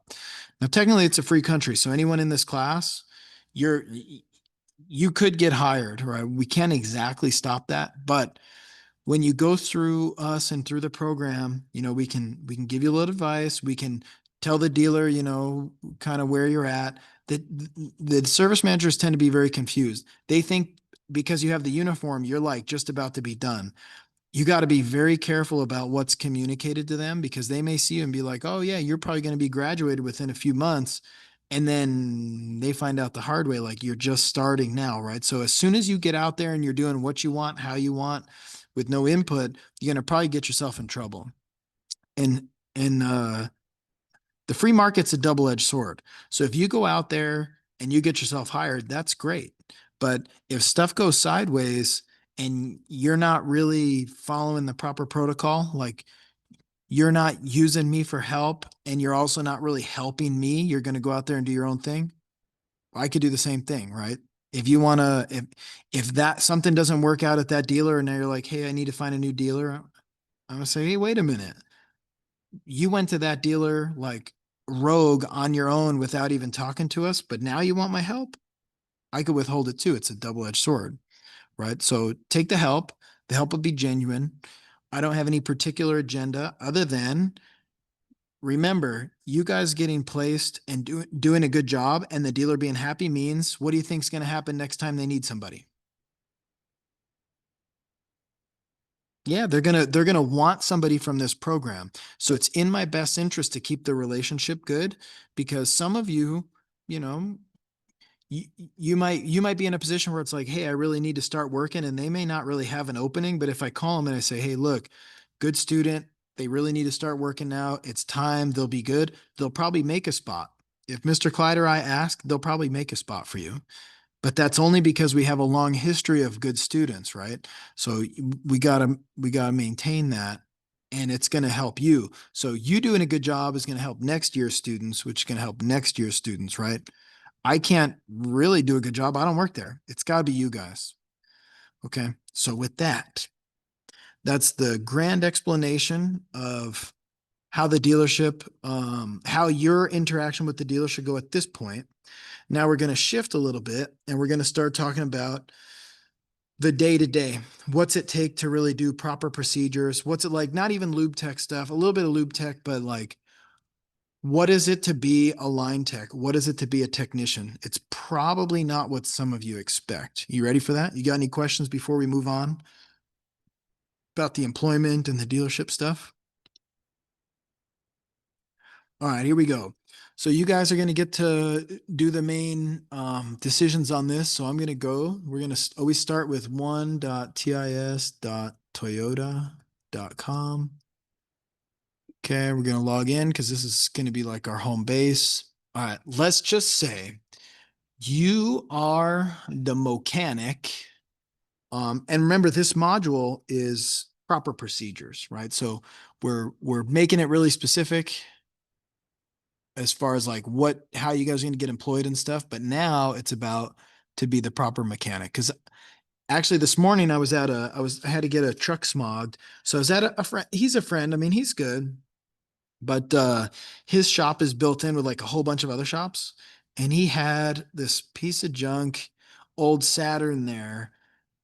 And the timing belt tensioner failed and the timing belt jumped time and stuff. So when he's going to do this job, let's say that you had to do a timing belt on a car, how would you prepare? How would you go about it? Anybody who's done any sort of work like that, give me the first step. What you gonna do? You got to do some research on what you need. But if you got TIS, it's pretty easy. All right. So I totally agree with that. When we go to work on the car, you don't ever, it's not like the movies. Like you guys seen Fast and Furious, right? Oh, this car will decimate all with 10 grand from overnight parts in Japan. And then next thing you know, they're standing in the engine bay and they're like putting vinyl wrap on and putting turbos on and like maybe somewhere, but that's not how your life is going to go. Okay. I'm just letting you know. And it's not even just about the mods. It's like anytime you do a job, even if it's this timing belt, you're not just going to be like, oh, yeah, buddy, let's just go and just start working on it. Right. You don't have specs. You don't have procedures. You don't know information. You got to like take a big, big step back and start to get prepared. So I'll relate this to what happened down there. He was really good, but the thing was he was using like he had to piece together a timing belt kit because it was really hard to get. And it was like every single timing belt tensioner pulley had an adjustment on it. And it was really hard to understand. And he actually has access to all data and stuff. And he was like watching YouTube videos on how to do it. All right. So that does happen. Even professional technicians sometimes will watch YouTube videos, but you got to do research. And the negative of YouTube videos is anybody can say anything. Okay. And if you do what the YouTube video said and it fails and you go to court, you can't be like, well, I was watching on YouTube. Then be like, oh my gosh, no, that's not professional. Make sense?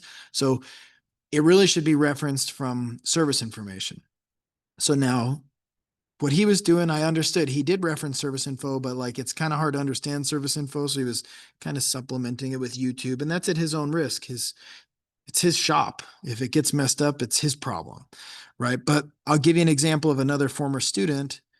They came in like first or second class, and they're like, they got a Miata. They bought a Miata used cheap, and I kind of said like, a Miata, really? Not knocking them, just saying like it was older. It was all painted with matte black paint. It looked like it had been through a war.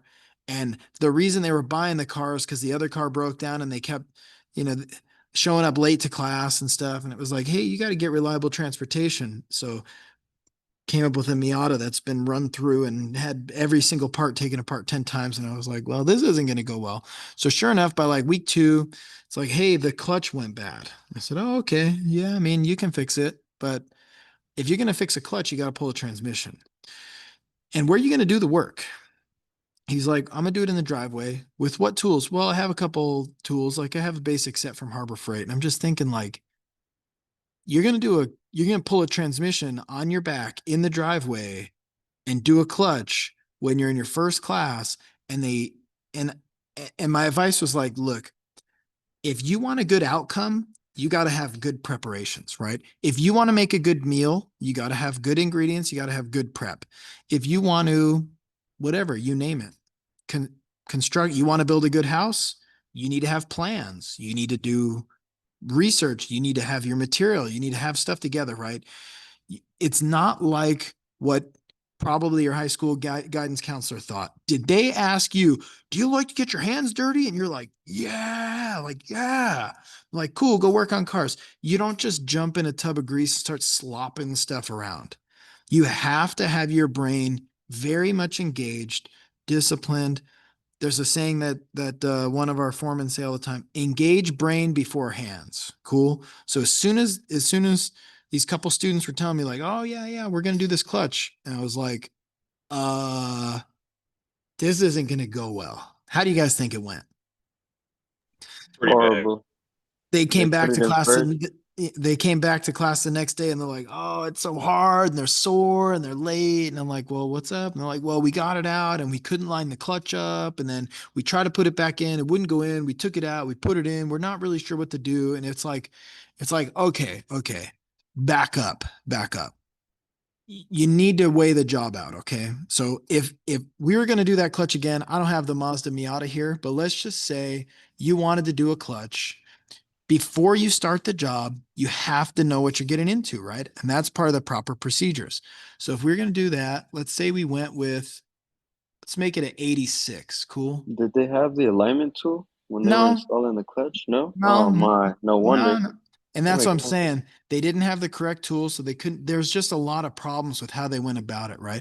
Let's say you're going to do a clutch on a 2022 86.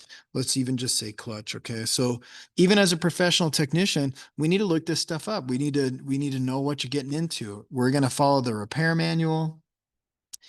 Okay. So if we're going to do a clutch, we're going to probably do removal, inspection, installation. So let's start with removal. Now we're pulling this up on TIS. It's clutch unit, it's removal. It's talking about, necessary procedures, let it run and idle, set the clock. Some of these are a little bit silly, but I'm at least going to skim them. Oh, it's saying if the exhaust is hot, you're going to get burned. Heavy object exceeding the capacity of the transmission jack. Wait, we need a transmission jack? Do you have a transmission jack? I actually have one that's over there. So if I wanted to do this, so far I'm looking good. If you don't have a transmission jack, now you got to rethink this. Like, wait a minute, what am I going to do? You going to just bench press it? I mean, you could bench press it. I'm not saying I haven't bench pressed a transmission in a garage on my back before, but you're as soon as you're going about it in a bad way, what do you think the result's going to be? If you're going to try to make a meal and they're like, hey, preheat your oven, and you're like, oven? I don't have no oven. How you think that meal's going to turn out? No, You going to cook it all over an open fire, or what you going to do? You know, it'd be cool, but like when the recipe says use the oven, now you got to make a plan, a different plan, a different plan, a different plan, right? So they're going over some of the safety stuff. Now they're talking about components removal. You got to take the transmission out. Okay. Here are all the clutch parts. Interesting. It's telling you actually what the names are. So you got to even know about the system before you can do the job. You got to remove this, remove, remove, remove, remove, remove, remove. Now, wait a minute. It didn't really tell you about removing the transmission. So you got to actually look something up slightly different, don't you? So if you want to research this, remove transmission. Do you think there's more than one step to removing the transmission? Because that's all it said, remove the transmission. So if you want to do that, we're probably going to need to think something different. It's probably not under the clutch. It's probably under the TL70 manual transmission. Here's the manual transmission assembly. Here's the transmission removal. Oh, I see. Similar setup, similar stuff, similar warnings. Oh, here we go. You're going to have 3 of these bolts, 8 of these clips, 3 of those bolts, 8 of those clips. How do you guys get clips out? Does anybody know? there's a tool. It's like a screwdriver type thing. So With if the you don't end have on it, if you don't have it, what do you do? Pocket Um, screwdriver. yeah, use a regular screwdriver. Yeah, you That's could it. Yep. use a number of things, but this is the rule. If you don't use what it calls for, I don't really have an issue with that, but if you mess it up, now we got a big problem. All right. So if you say like I could use this or I could use this, I'm actually okay with you using this, but you got to train your hands to not cut it off. You got to just basically, you're going to basically make this do what this does, except it's adjustable. So you kind of hook it under and pull it out. Yeah, you could use a screwdriver, all that stuff. But here's the lesson. I have to put my tools back. I have OCD. Here's the lesson though. If you screw it up and you're using the wrong tool, there's going to be hell to pay. How's that sound? Right? If you use a different tool and everything's fine, no problem. But if you're making some stuff up and you're doing some janky stuff and you break it and you damage it, now what are you doing? You're not just doing a clutch. What else are you doing? You're gonna do a repair now. All right, who's going to pay for those clips that are damaged? Probably the dealer or you. Probably coming out of your pay. Not the customer. Customer's not going to pay. Is that considered Z time? I'm not sure actually. An excavator.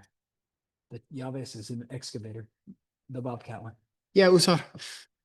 Yeah, so it depends, but the customer's gonna be like, you didn't give it to me on the estimate. Remember how we did repair orders and estimates, right? You Oh did an yeah. estimate, you gave them a price, parts, labor. You didn't put clips on there because you didn't expect to need clips, bolts, things, stuff that gets damaged along the way. You can't just raise the price. Now, I'm not going to say sometimes it doesn't happen, but that's not what should be getting done. If you're doing it right, you give the customer a price, you do the job, and then you give them the job back. And if something goes wrong, you might have to stop. Like sometimes, be honest, these clips can be really brittle, and you might like try really carefully to move them, and they're just brittle and they just break. And you might be like, hey, some of these clips broke, you need some new clips. The clips can be expensive though, right? So on that first time when you're a little bit new, you may be like, oh, I broke $20 worth of clips, and I explained it to the customer, and the customer was like, okay, yeah, no problem. Or the customer would be like, well, you didn't put on the estimate, I'm not paying, at which point somebody has to pay for that. And it's not gonna be the customer, so it's gonna be like internal on the dealer, right? So now the dealer's kind of upset because they're making less money. So what would you do on the next one if you thought those clips might be brittle? I would just kind of put it on the repair order already. Let Yeah, them know they maybe have to look. build it into your quote, right? So sometimes things go wrong. Like if I look at a job and I'm like, man, this thing is beat up, it's rusty or whatever, I might be like, you know what? I think that bolt's going to break. I think those clips are going to break and stuff. I can add that to the repair order. That's legitimate, that's legal, but it's just when it happens after you gave the price, it gets a little tricky. Makes sense? And and you might be able to explain and get it covered. But then again, if nobody else breaks clips and you bust out your clip remover tools and you break all the clips all the time, they'd be like, hey, what's up with you, man? Like nobody else breaks the clips. You're the only one who breaks the clips. You got to do something different. You'd be like, well, this is how I do it. I stab at them. Yeah. And then, once in a while they break. Well, that's because you're doing it wrong. And that to me is how I know you're doing it wrong. If you're damaging them, you're doing it wrong. If you're damaging them more than the average technician, you're doing it wrong. But if you have a way of using this screwdriver and those clips come out and you don't damage them any more than the average technician, that's fine. Actually, that's legit. If it works for the customer, it doesn't damage it, then fine. I'm good with it. All right. So we're only on the clips. All we've done is pull the covers and you can see how this can go bad already. So it talks about some of the things to do. You got to remove a drive shaft. Do you know what happens if you put the car in park and you remove a drive shaft It rolls on forward. on a hill? There's no park. Park no longer exists. But this was a manual, so this wouldn't happen, right? But just so you all know, park exists in an automatic transmission and it locks the drive shaft, which is bolted to the wheels. If you take the drive shaft out, there's no park. That thing is rolling. You Caesar, can't go ahead. remove the transmission in park because you have to spin. If it's automatic transmission, you have to spin the flywheel to be able to get the bolts. But I see what you're saying. Yeah, so the kind of the thing being like, if you didn't know about automotive though, you wouldn't probably be able to just jump right in and start doing this work, right? To Gotcha. really do a job, you got to have like an overall scope of, well, what happens when I remove that drive shaft? What happens if it's an automatic and I need to get the torque converter bolts out? Or like you got to know the overall fundamentals first. Chalking the Then wheels would be good. chalking the wheels would be good, or better yet, if it's on a lift, you put it up on the lift, it's not going to roll because it's off the ground. But if you're in the driveway, you got new issues, right? So you can't really go about doing a job like this unless you know the fundamentals, right? And then in addition to the fundamentals, you got to have access to the service manual to properly execute it. Now, I'm not going to say you couldn't figure it out, but it's just not the right way to go about it. You're going to it wouldn't hold up in court. I could tell you that right now. Now, if you're a DIY mechanic and you're like, well, I was fixing my own car and I ran myself over, you got nobody to sue. You're going to sue yourself, right? But when you're a professional, you it's expected you do things in a professional way. And that's what we're trying to show you here today. Right? So now you get into it talks about a lot of this type of stuff. It tells you how many bolts, tells you what brackets, it tells you all about all the stuff you're about to get into. Now you notice it doesn't tell you sizes though. That'd be kind of cool. It'd be like, oh, this is a 12, these are 14s, but it at least shows you the parts explosion. And then it gets into the specifics, right? Remove the number one engine cover. So if we click on this, it pops up another window. Cool. Here's the engine cover. Bolts and clips and stuff and things. Muffler, cover, exhaust pipe, exhaust hangers. Now you notice it doesn't exactly tell you how to remove an exhaust hanger. So you kind of have to know how to get that out. And there's several different ways. They actually make special pliers for that. I don't own the special pliers. The way I do it, I put a little bit of lubricant, WD-40, for example, and then I'll shove my power bar up in here and I'll pull over to the like kind of upward and it'll pop it right out. And it doesn't rip the rubber and it doesn't hurt it. So I don't want to buy the special tool because special tool costs money. And every tool that I buy means I can't spend the money I made on other stuff. I'm reinvesting it. Now, reinvesting it's good, but if my pry bar works just as well for me, I'm not going to buy the special exhaust hanger pliers. Although, if the exhaust hanger pliers were to save me enough time to be worth it for themselves, then I would. Then I would get that. Right. So this is running through a lot of the steps. So you got to jump on that side menu of different items. Then I think this should jump me back, but Let's see. I gotta pull this over the side so I can see a little better. Click there, here. Get back down. Undercut, engine number 2 cover, this cover, that cover, drain the manual transmission oil. Now hold up. Why would I drain it? Anybody want to make a point here? Tells It'll you spill. It'll make a big mess while you're removing it. Just to make it lighter. it's kind of like it depends on what we're going to do. So if that transmission was good and we were going to do a clutch, technically you don't have to drain this fluid. Why do you think that TIS tells you to drain this fluid? I think you should replace it since you're already there. But then we should put it on the repair order. We should be like, hey, we're going to do the clutch, but also we're going to change your transmission To fluid. check Right? if there's Yes. any metal shavings.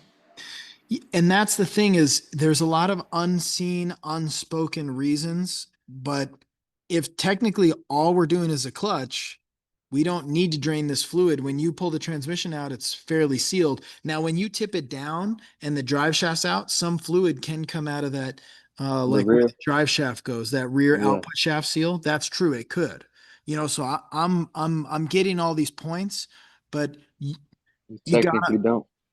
well, it depends. I mean, you just got to understand TIS is going to tell you to do these things, and then you're not a robot, right?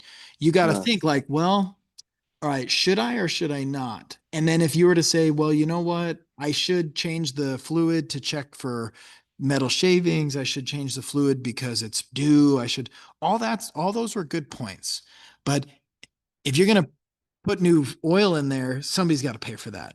And you can't just be like, well, I didn't put it on the estimate, but you're going to charge them on the way out the door. You can be like, oh, by the way, it was an extra $50 because I had to change your fluid. And they'll be like, why didn't you tell me that when you started the job? Right. So before you start the job, before you price the job, I'd probably skim this and be like, oh, they're calling to drain the oil. Do I want to not drain the oil? Or to save them money? Or do I want to drain the oil, in which case I need to add that into the cost, right? Either way is fine. If the oil should be changed though, because it's, been 60,000 miles or something, well, then you should probably change it, and how would we know the oil should be changed? Well, you'd have to really look at that maintenance interval. Remember we looked at the maintenance manual to show when the transmission fluid should be done and stuff. Well, I haven't looked at that for this car. We didn't even come up with the miles this car has. But again, I'll give you a quote. You might not know where it came from. You gotta have your wits about you, right? You gotta have your wits about you. You gotta be thinking about what you're doing. It's not like your high school counselor said. You don't just jump in and get your hands dirty. You're at a point right here and you're like, do I change the oil? Do I not change the oil? You gotta think about it. You gotta be paying attention. You gotta know, like, yes, no, why yes, why no, right? Okay. And that's just something simple like the transmission fluid level. Then as we go lower, there's a lot of steps on here. And the more steps you realize, the more steps you do, the more you realize you're going to have parts all over the place. So if you were to do this job in the driveway, where are you putting these parts? You know what I mean? For real. Probably on the ground, yeah.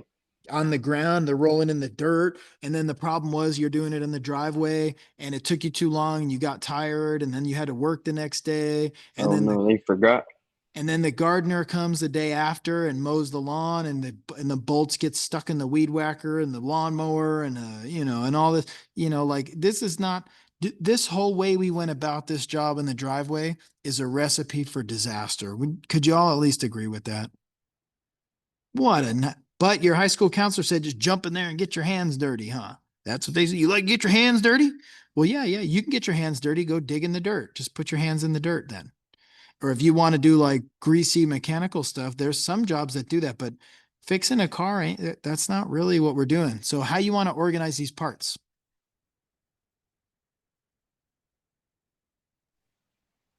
You could use a board box. In the order that you took Name them it. out from? All right, I got a couple options for me.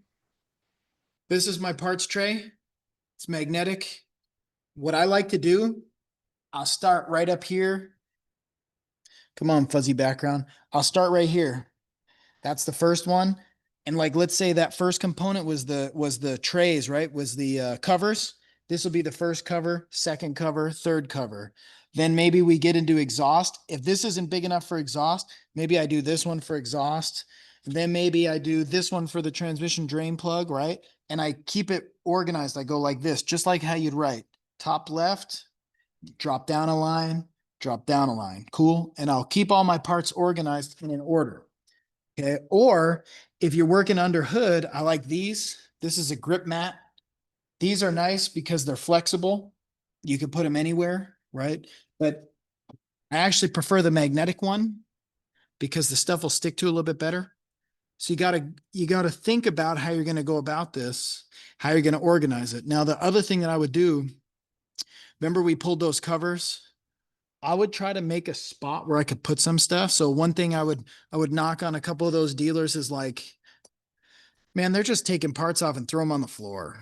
And it's dirty. Like, I'm not trying to judge or anything, but if that was my car and I was making a big monthly payment, or if I'm not making a monthly payment and I bought it cash, that meant I saved my money and managed, I sacrificed for years to buy that car. And I go in and there's all my parts are chucked in a pile. Like those plastic covers are getting all scratched up and the drive shafts on top of them, like, nah, I'm not down. I'm not cool. There's a reason why customers are typically not allowed back in the shop. Now, when we looked at Longo Lexus with the glass window, do you notice there were parts slopped all over the place? Like a hurricane, like the Tasmanian devil working on it? That's a character or is it too old? Yeah, no, but no, I didn't see a lot of parts. Yeah, so that's kind of the thing.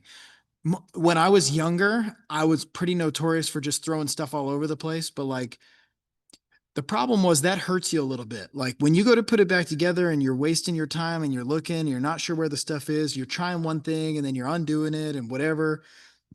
That costs you money when you're a flat rate tech.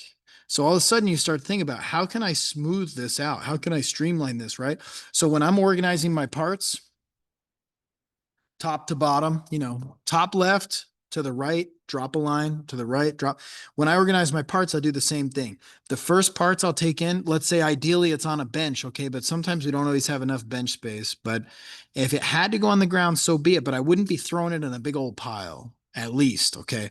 But if I were to put it first part left, next part to the right of that, next part to the right of that, when I'm all done and I'm ready to reassemble, can you see how that would help me know which order to put it back in, keep things organized, save me time on the reassembly? Couldn't you kind of see that? But look, it doesn't say that in the service manual. Service manual doesn't teach you that. So that's our job. And the fundamentals of how to be a technician and to be a mechanic, if you will, you got to know some stuff, right? You got to know some overall stuff. Cool. So this is going to get you step by step by step by step. If you roll up to it and you just start ripping and tearing, you may be taking the wrong things off the car. And if you're working on something that shouldn't come off, that's not good. Like we want our work to be as least invasive as possible.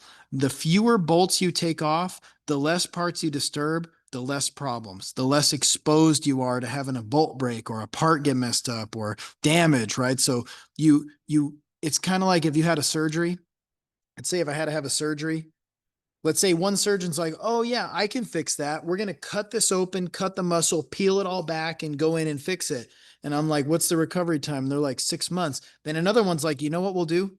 We'll poke 2 holes right here. We'll send our camera in and we'll do it all, through the camera.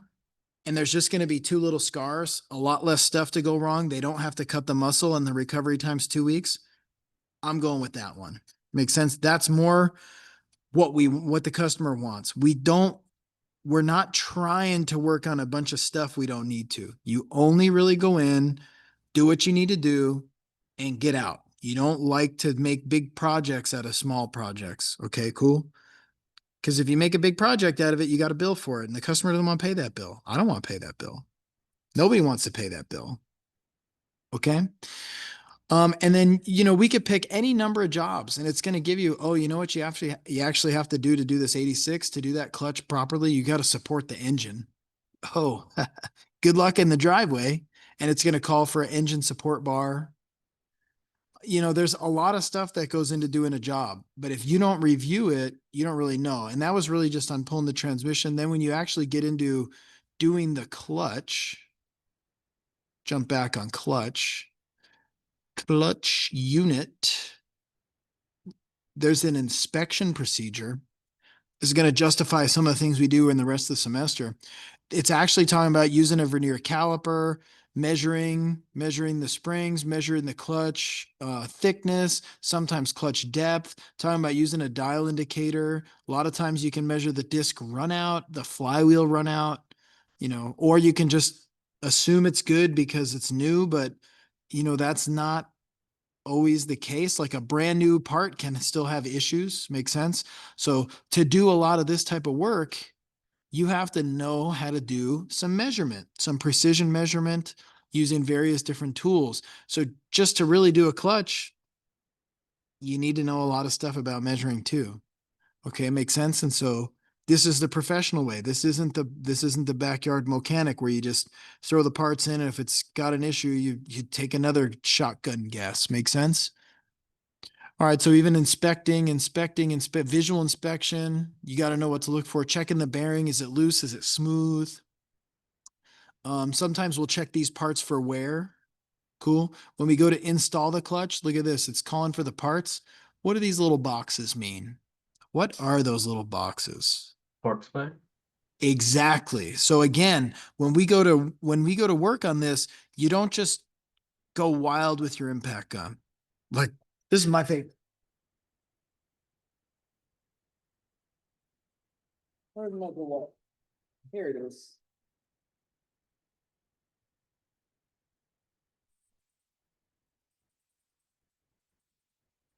Right? Just pow. Pow. Like I get that's fast, but especially with a clutch, it's really critical that we torque stuff. There's actually a sequence of torque. You don't just run it and send it. All right. There's some stuff there.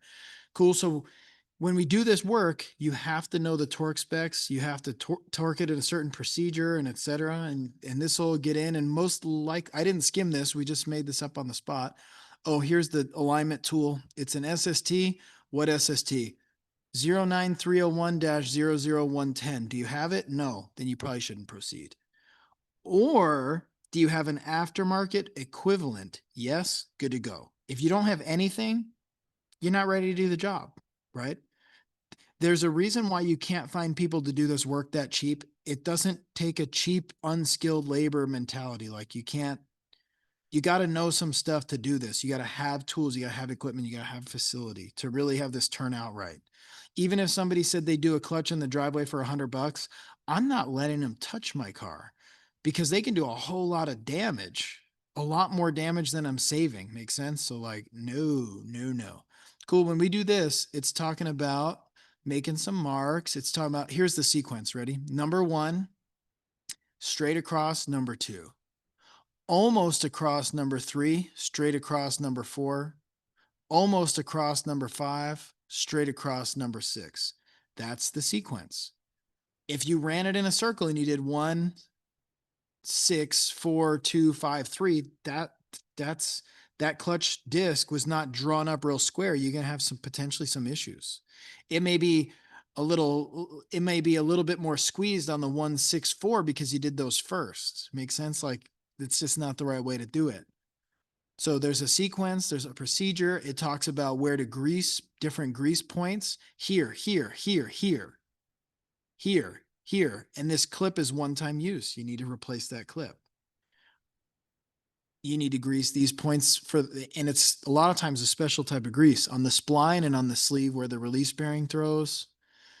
Right? Install all that stuff. Oh, and then all you got to do is just reinstall the whole manual transmission. No big deal, right? And so when you get into that, again, torque specs on the transmission, torque spec, torque spec, torque spec, gear, gear oil. It calls for a specific type of gear oil. To do this job, there's a lot of research, a lot of knowledge, a lot of specs. There's a lot of information required. It is not Fast and Furious slapping stickers and ordering parts from Japan. And then half hour later, you're out there, bing, bang, bow, ring, bang, bing, bang, bing, bang, bow, VTech, VTech. It's not, that's nope, nope. That's what it is in the movies. But in reality, if you're not happy with doing a lot of research, understanding these specs, and then going out and executing it, doing it how it's called to do, which is sometimes physical, hot weather in the sun, in a hot underground shop or whatever, like this ain't it then. This isn't for you. Might I suggest social media influencer? You could be a social media influencer and you could influence people. I don't exactly totally understand what that means, but I don't even really know what they do, but I know what this job is. I know exactly what this job entails. And it's awesome if this is what you want to do. And if it's not, well, then it's not. All right, so that was just one example. So when the student told me, oh yeah, we're going to go knock out a clutch on the Miata after school. And I was like, right. Okay, I already knew how that was going to go. I already knew. Now you understand how I knew? Because if you look at all the steps and the tools and the procedures and the amount of expertise that's going to be needed. And by the way, if you change a flywheel, they call for putting something on the bolts. Can you guess what it is? Is it blue Loctite. lock? Red locker. Yeah, if you don't have it, you're not really doing it right. Makes sense? Now, could you run it down with a little, ooh, put it on number 3? Hell Maybe. no. I don't know. Can you warranty that? No, if something goes wrong, that's on you. You know what I'm saying? So doing the work, I'm gonna tell you, it's not exactly rocket science, but like it's definitely not what people think this industry is, where you just jump in, you start working on stuff. Cool. So hopefully that helps to set expectations. We just picked one random job. I mean, you could pick a number of different things. Even for example, if it was just going to be an oil change, I'm thinking about where that would even be. Probably under maintenance, probably under oil and filter, probably under replacement. All right, it's saying remove these 3 bolts, no big deal. Remove the oil filter cap, remove the drain plug and gasket, drain the oil into a container, clean the oil and drain plug, new gasket. Do you have a drain plug gasket? If you don't have a drain plug gasket, you shouldn't be starting the job. Make sense? Install the drain plug, torque to how much? 41 Newton meters. Man, give that to me in American language. 31 foot-pounds of torque, baby. Thank you very much. Give it to me always in freedom units. All right. And then, using an SST, remove the oil filter subassembly. Say what? You got that SST? What's it look like? Well, actually, that one I'm not familiar with. It might be the same as the Toyota Tacoma. I just did an oil change on my father-in-law's truck. Yes. Oh no, Yeah. it was different. It It's was different probably than not that. going to be this though. No, it was different than that one. This would be good for a spin on, which I just did. Right? If the filter's like this, a spin on, this is Oh the yeah, for sure. But I don't know exactly what that one is. On the Subaru, I think it might be a spin on, but I'm not positive. I think it's just a specific socket for But the spin on. But I'm pretty sure you could otherwise, use any one of those. Or a tools. cartridge type. yeah, if it's a cartridge, what do you guys need to use on that? It's a cup filter.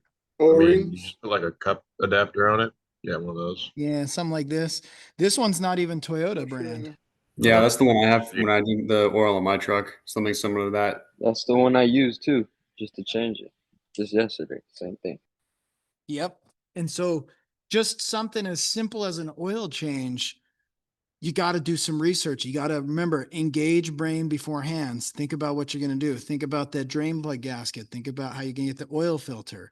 Make sure you got the right oil filter, the drain plug gasket, the correct amount of oil. How much oil? Well, we could look that up, right? And so then it gives you the steps. It tells you to torque the oil filter 10 foot-pounds. Or if not enough space available to use a torque wrench, tighten the oil filter subassembly 3/4 of a hand, 3/4 of a turn by hand using a common wrench. So That means you're basically going to thread it up till it touches and then go 3/4 of a turn, right? So it's being specific. And then what you'd use for oil, 0W20, and it's specifying it's ILSAC GF5. And the capacity, drain and refill with oil filter change, 5.3 quarts. Without filter change, which you wouldn't do as an oil change service, but let's say you had to drain the engine oil to do an oil pan and then put the oil pan back on, but it wasn't due for an oil change. You might actually do it without the filter, but it'd be pretty pretty unlikely. 5.1 quarts. If it's a brand new engine and it's never had oil in it, 6.2 quarts, right? So it's giving you the specs. If you guys Google how much oil does a 2022 Subaru 86, Toyota 86 take, it's not going to give you this. It's just going to tell you 5.1 quarts. I mean, so Google is not going to give you all the information you need, right? So we're going to go by something that's sourced and referenced. Now, what do you think the likeliness of this number being published wrong in the service manual is? Pretty Not low. likely.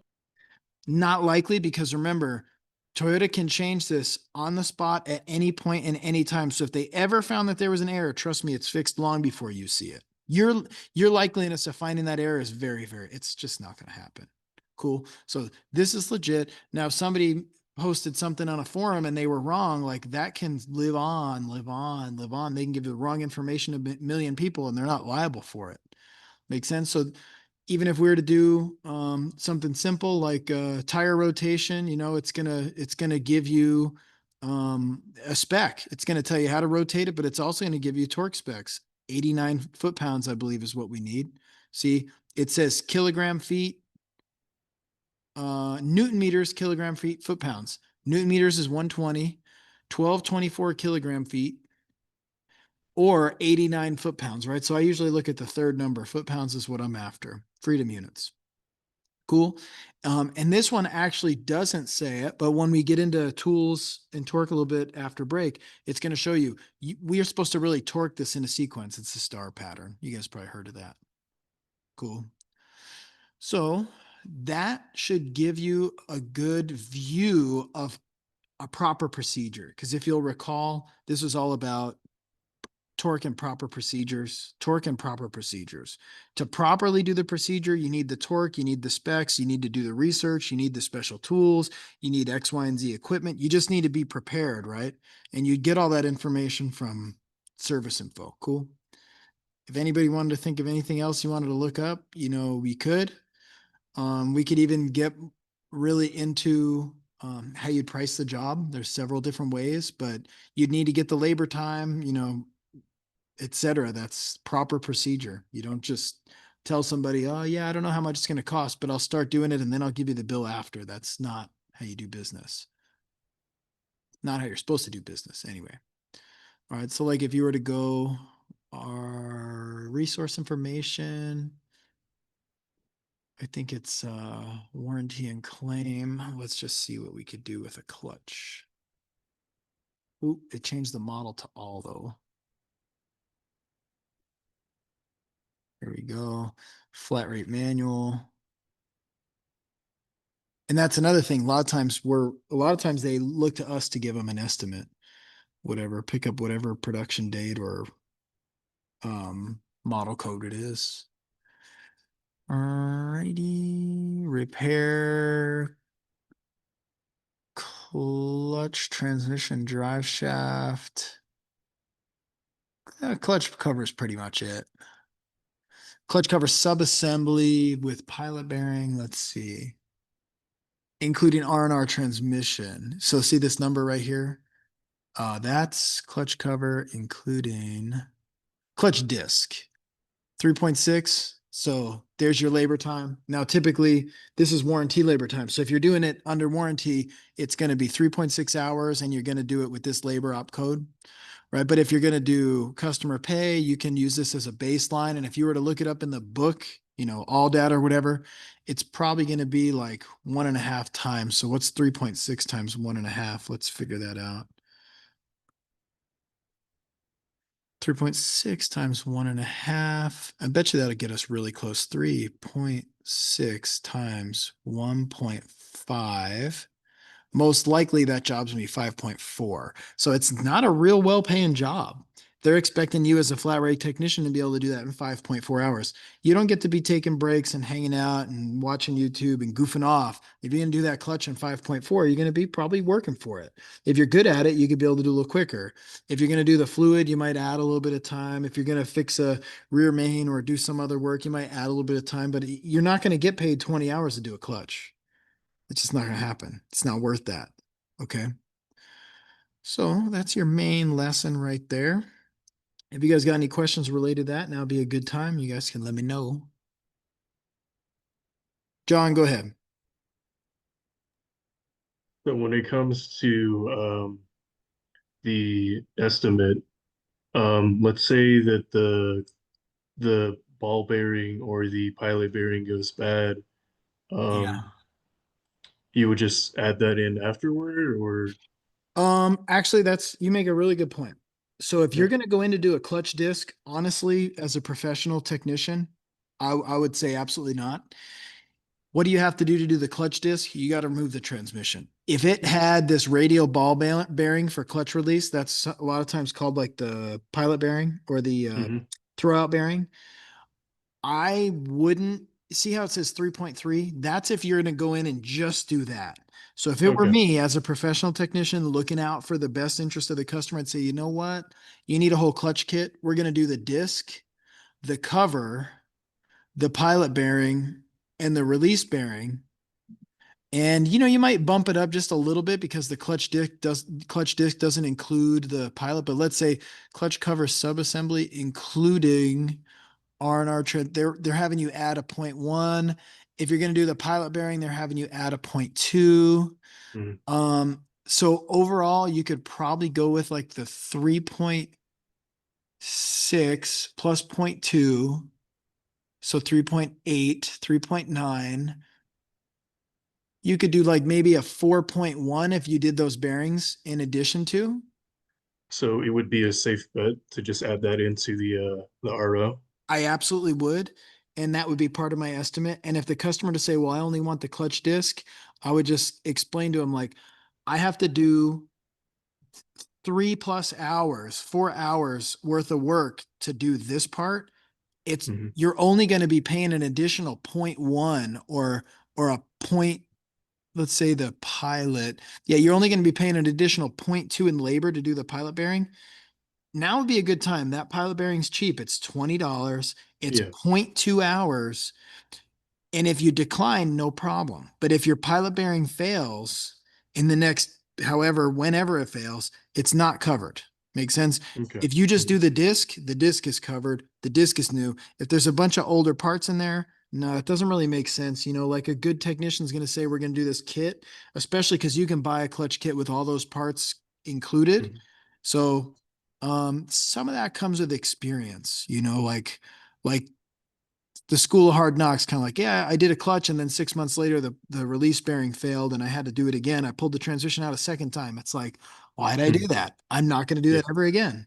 Kind of Mhm. similar water pump and timing belt. If you're going to do a water pump and it is timing belt driven style water pump, you're probably going to do the timing belt at that time. If you're going to Sure. go in to do the timing belt and you're going to stare at the water pump and you're 6 bolts away from that water pump coming out, but you leave it in there and that water pump fails in 6 months, you got to go back to the customer and say, hey, we got to charge you 6 hours worth of labor rather than we were going to just do it for half an hour, but Mhm. instead we're going to do it for 6.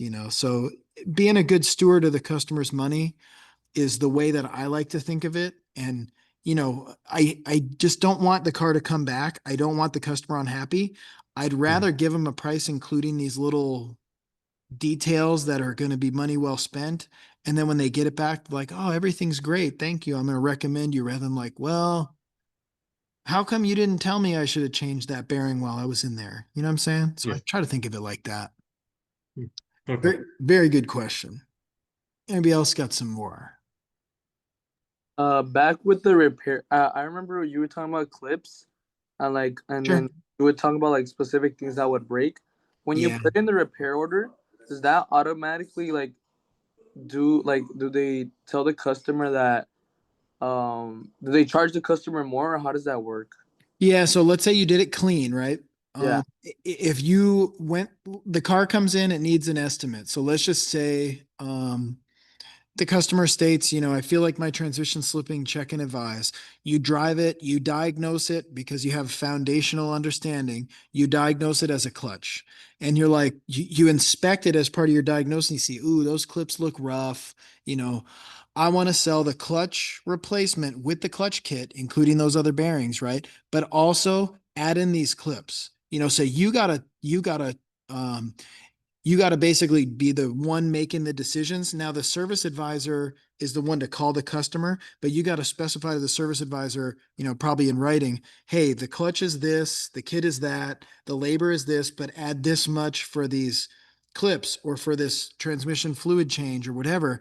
You package it, and then the service advisor calls and said, hey, this is your estimate. It's for a clutch kit, clutch replacement labor, a transmission fluid change, and these replacement clips. And the customer may say, like, what do you mean the clip? What's wrong with the clips? And that's when, you might have to tell the service advisor, they're plastic and they're brittle, and a lot of times they break. So we want to include it as part of the price. And if you really wanted to do it really nice, I'd say, and if they don't break, we won't charge you. But we want to start off with you knowing they could break. I don't want you blaming me because I think that they're going to break. And if you approve it and they break, everybody's happy. And if I get them out and they don't break, maybe I'd probably change them anyway. But you know what I'm saying? I'd go about it just like that. Get the customer to know before you start the repair. It's always worse if they call back and they say, hey, you need to spend more money because some stuff broke. They think you did it out of negligence. So that's how we really do it. But unfortunately, you guys can see it's not just that So, part you get to do, but there's a lot of this type of stuff too. so if you don't put a repair order, like let's say you see everything and you think it's fine, Yeah. and then a bolt strips on you, does it? You just lose like labor, like time and money, no? It depends. That's very situational. So like if you are, let's just say I went to grab my 14 millimeter, but my tools are disorganized. I accidentally put a 15 on. The edges of the bolts are worn off. Why are the edges of the bolts worn off? Not a proper fit. Right, that's on me. So I'm gonna fix that. However, if I did the proper fitment and that bolt was really rusty and it seemed like it was tight, and I try to stop and I try to spray it with a little PB blaster or something, I try to work it or whatever, and unfortunately I just can't save it. No, that doesn't necessarily fall on you. You might have to go to the service advisor and say, hey, we need to call the customer, let them know, they live at the beach, the car was rusty, unfortunately this bolt broke, we did what we could to save it, right? But better yet, if you were to stop when you hit that bolt and you're like, this bolt's not moving, I would have probably went to the service advisor and said, hey, call the customer, this bolt may break. If they're not okay with paying the extra time for me to fix the bolt, then we should stop the job right now, right? But sometimes you can't do it quite like that. You think you got it and then boom, it's broken or stripped or whatever. No, you can go and renegotiate. You're perfectly reasonable to go renegotiate and say, I thought the bolt was okay and then it broke, but it's going to be X, Y, and Z to fix. And the customer may be like, oh, why? How come? It sucks. It's horrible. But like one thing I've learned over the years is like, it's the customer's car. All we can do is try to do the best service we can, but we don't bear the full responsibility of anything and everything that happens to the car. And I learned that at a dealer because we had a customer that kept coming back, and like everything that went wrong, they would blame on the previous thing. So like they came in, I'll make it silly. Like they came in to have their tire pressure set. And after we set the tire pressure a week later, the AC started blowing warm. And they're like, well, ever since you set the tire pressure, now my AC doesn't work. It must have been something you did, right? It was this type of thing. And this customer came back several times and, was always just blaming. And I specifically remember it wasn't even the service manager, service director. It was a guy from corporate, like the regional service director, because this was such a problem customer. And he sat this customer down and I overheard it, pulled out a calendar, set it down and said, at what point does this car become your responsibility? And this customer's like, what? They're like, look, everything that goes wrong, you blame us for, but this is your car. This is the car you drive. We're going to do the best we can to fix it, whatever. But, cars fail, they break, stuff happens. It's your car. It's not our car. It's your car. So you could pick any date on this month that you want. Write the date in, and after that point, it's your car and you have to pay for the repair. So like that was kind of harsh, but this customer was a pain in the butt. I mean, if a bolt breaks and we've done the best we can, that's all we can do. Really, the customer needs to pay for that. But we should not be like breaking stuff, tightening it. A bolt may break that's rusted when we're loosening it. Make sense? If we're loosening it and it breaks, different discussion. If you're tightening it and it breaks, something was wrong. You did something wrong. That one's on you. Make sense? Same with lug nuts. If I break a lug nut coming off, I'm going to stop and be like, hey, this was stripped from the last people that worked on it or whatever. And maybe be like, oh, that was us. Whoops, sorry about that. And they'll just fix it. But at that point, they should pay me to fix it because it was coming off. Whereas if I got it off and then I broke it going back on, that's you ain't gonna get paid for that. They know you did it. Cool, makes sense. Yes. Very good. All right, you guys, if you don't have any more questions, this would be probably a pretty good time to pause. John, go ahead. Kind of going back to the manual transmission, removal, everything about that. Sure. Would you also put in a rear main seal to that repair order too? I would consider it depends on like the year, if it's pretty new, I'd still probably offer it to them. If I offer it to them and say, hey, if you want, we can do a rear main because it's only an extra half an hour or whatever, I think that'd be a good option. Okay. But I've seen cars that have 1,000 miles on them and the person didn't know how to drive a manual and they just smolder the clutch and the clutch is wasted. Yeah. I probably wouldn't, again, a little bit of a case by case.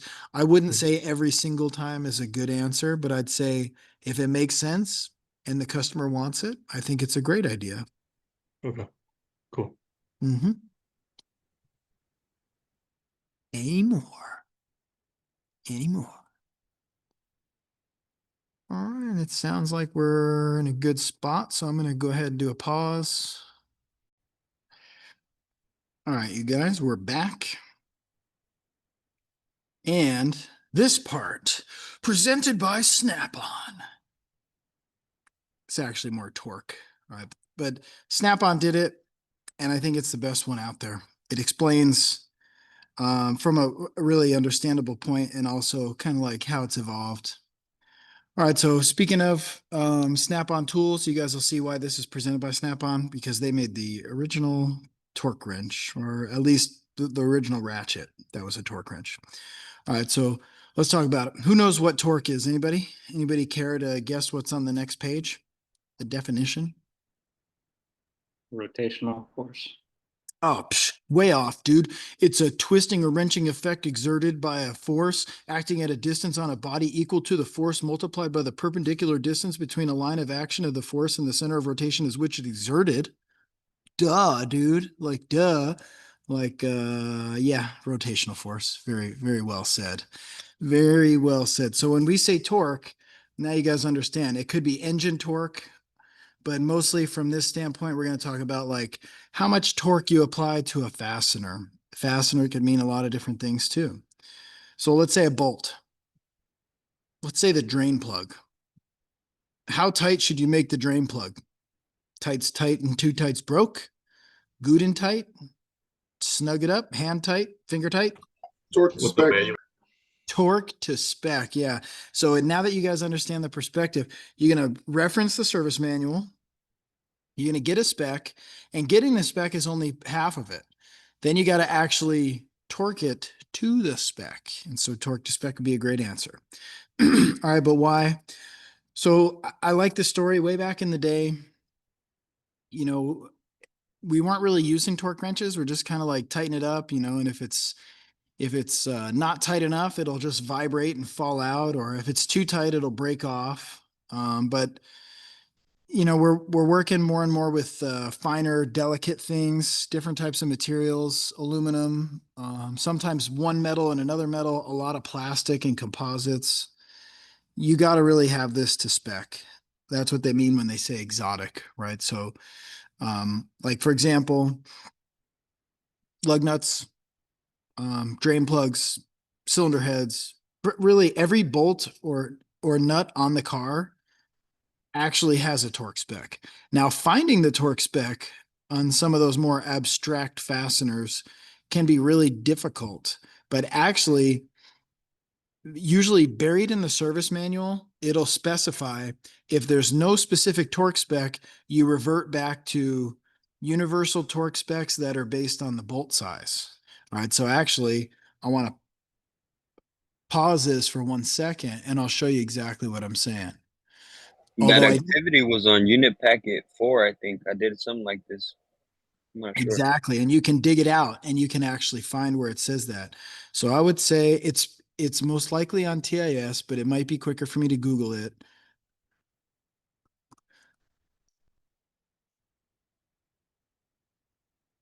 All right, so we could even potentially find a universal chart. All right, so if I were to open this up in a new page, oops, I didn't mean to actually click the link, but actually it looks like it's going to work probably fairly well. Let me see if I can pull this up. All right, an M6 by 1.0. That's actually a pretty common size. They're calling for 15 Newton meters. I was trying to get in foot pounds, but it's fine. You can still see. If it's an M8 by 125, 35 foot pounds. If it's an M10 by 1.5, well, it kind of depends on the size, but it could be somewhere 35, it could be 70, 62. So either way, 62 to 70 is a pretty small range, right? So this is just showing if you can tell the bolt size, you can actually come up with like a universal torque. But obviously you wouldn't do this if you can find the exact spec, okay? The point of that being every bolt on the car has a torque spec. It's just some are easier to find than others, okay? I'm the first one to admit that. Cool. So a brief history, and this is the part I kind of like. Archimedes came up with it. This came about in 1918. there's a little fella. I actually don't know what size he was, but I'm gonna say there was a little fella, and he worked for the New York City Water Department. Okay, this part is not necessarily true. It's based on a true story, but I had to change some things to make it fun. This little fella Conrad worked with a bunch of big, strong Chongo gorillas and stuff. And so they'd, those big boys would go down in the sewer and they'd be bolting those pipes up, right? And those pipes would be a bunch of flanges, right? So it's like a flange with a bunch of bolts in it. So these big boys would go down there and they'd tighten it up. Now, some of you are bigger than others. Pick the biggest, strongest person in the class, send them down there and tighten up those bolts. Then you said Conrad down there and say, hey, Conrad, we need to change out that section of pipe and you need to unbolt those bolts. Conrad gets down there like, who the heck tightened this? Who tightened it? Maybe, let me think about my answer. Maybe my answer is, oh, let me think about this here. Let me have a look. Hugo, did you tighten that up?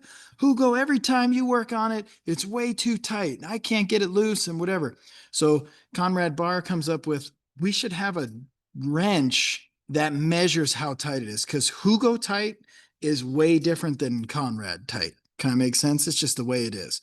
So they actually came up with the torque wrench, and the torque wrench is going to actually be a measurement. Like this always reminds me of, I don't go to Starbucks for the record, but if you do, good for you. But when you go to Starbucks and they say, do you want sweetener? Like how much sweetener do you say? You want like a little or a lot, or like, how would you measure the amount of sweetener in your coffee? Packets. You could measure it in packets. Packets are By standard. Or pumps. pumps. Pumps. Pumps, tablespoons, these are all standard. If you just say a lot of sugar, I don't know if you mean like a shovel full, like is a shovel full a lot, but like, see what I'm saying? So if there's no unit of measurement, you don't, tight is very vague, ambiguous, if you will.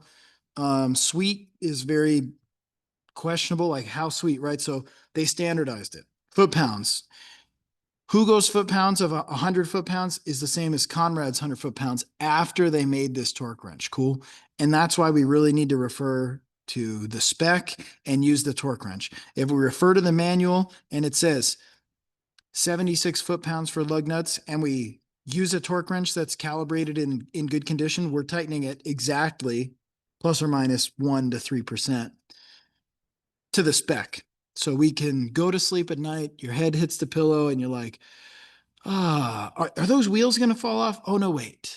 I looked up the spec and I torqued at the spec. Okay. Makes sense. That's the type of sleep I want. I don't want to be like, well, I tightened it, but what if I was kind of weak that day? Or I tightened it, but I'm not exactly sure what the spec was. I just kind of guessed, right? So like the spec and the torque wrench make it so you could sleep well. That's your goal. Okay. And this all started with underground water repair school, sewer pipes or storm drains, or, sewer technically can mean a lot of different things. All right. So the click style has been a staple. So in 1938, they came up with the click style and it's basically remained unchanged. Some of them are older looking than others. Like I got a couple old ones. This is an older click style and it's still works. It's kind of like a backup. I used to actually keep it in my truck, but then I thought about it. Banging around in the truck is probably not good for the calibration. I just don't really like the lock, how you turn it and lock it. It's a little, not my favorite, right? But they came way back in the day. And this is preferred over this. Okay. So this is good for some things, but this is going to be preferred. Cool. And then of course we'll get into more of the modern types in just a bit, but here's how it's expressed. Okay. Bolt length and weight units. So what? Both length and weight units. So what? Foot pounds. That's going to be our go-to. Feet is length, pounds is weight, or inch pounds. Now, what's the difference between foot pounds and inch pounds? Anybody know?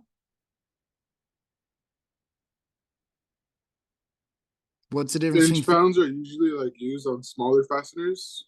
Yeah, it's a lot more precise. So like if let's say I wanted to cut a piece of wood, I would probably call it out in inches, right? I wouldn't be like, cut that 2x4, 3 feet. You'd be like, 3 feet exactly? Like, do you mean 36 inches? So if it's to the nearest foot, that's a bigger scale. If it's to the nearest inch, that's a smaller scale. So when the bolt is smaller, it makes sense a lot of times to use inch pounds because it's a little more precise. Makes sense.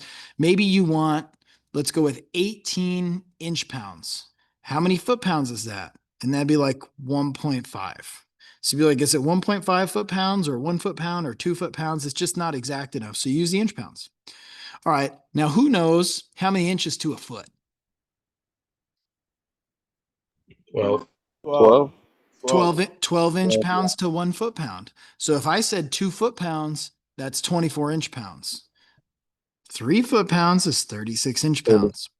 Makes sense. So if you got a spec in foot pounds, but you had your torque wrench that only did inch pounds, that's fine. You just do the calculation. No problem. You can switch back and forth. The nicer thing too, and we get into these digitals, and I do have my digital down here.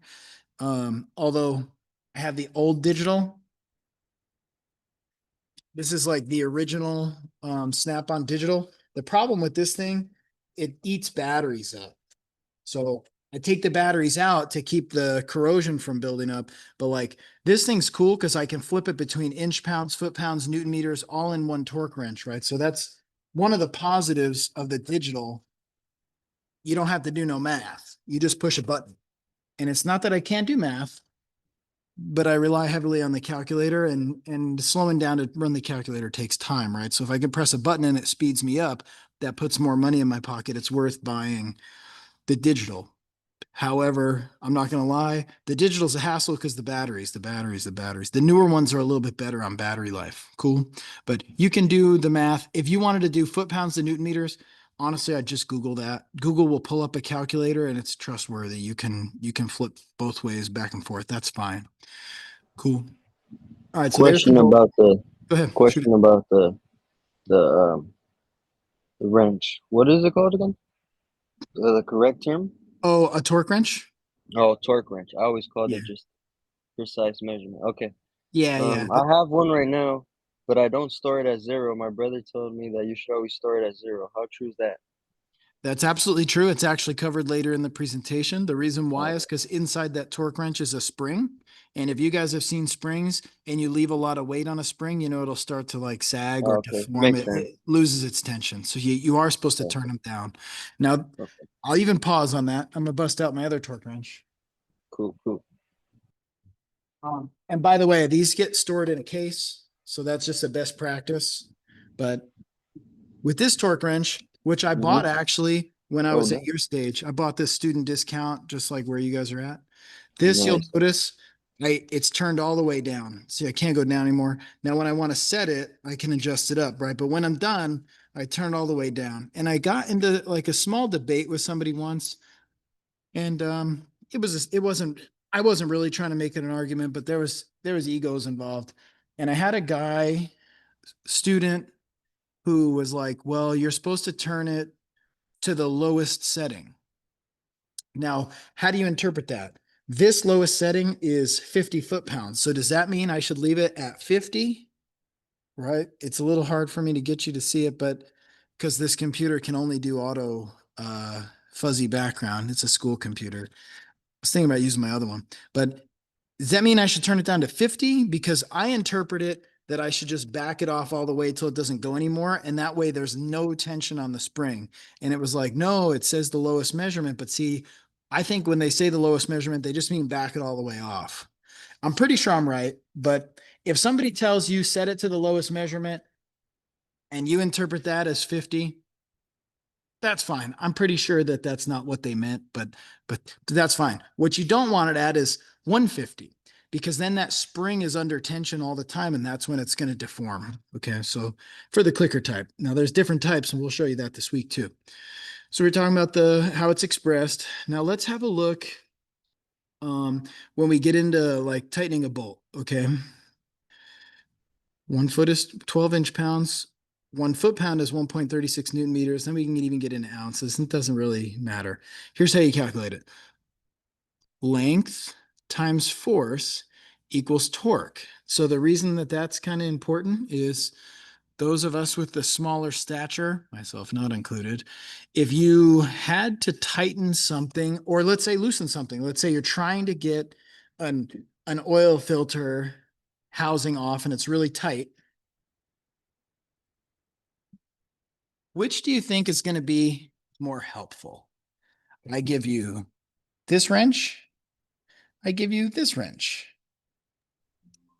Oh, the Second up. longer The one. longer one. And now More leverage. you explain, more leverage is how I think of it too. But now you explain to me how this calculation makes sense. Let me see. If you increase the length, then you also increase the amount of torque you can do. Bingo. So Oh, that you makes only sense. have so much strength, right? I mean, if you're hanging off of the bolt or the oil filter, you only weigh so much. Cool. So how would you increase your force? You could do it with leverage, longer length, even with the same amount of force will equal more torque. That's exactly why the longer wrench works, generates more torque. It's why it works better to break stuff loose. If you really wanted to go the best, I'd You need to just go bring out the big dad. with the straight up breaker bar. Okay, that one's going to give whatever I need. Cool. And if I'm really mad, I'll get the jack handle. No, I would never do that. I would never do that. You'll never do that either. Guilty. Oh dear, you're getting pressing charges. All right, so there you go. 1 foot length, lifting 1 pound would be 1 foot-pound. Cool. And that's why, and a 2 foot length would lift 200 pounds, 200 foot-pounds, right? You can see the difference. 1 foot, 2 foot, 200. Okay. And then, we could do a lot of calculations, but basically you got to understand it gets more into physics. Sir Isaac Newton is really the one that came up with this. The more applicable part to you is this.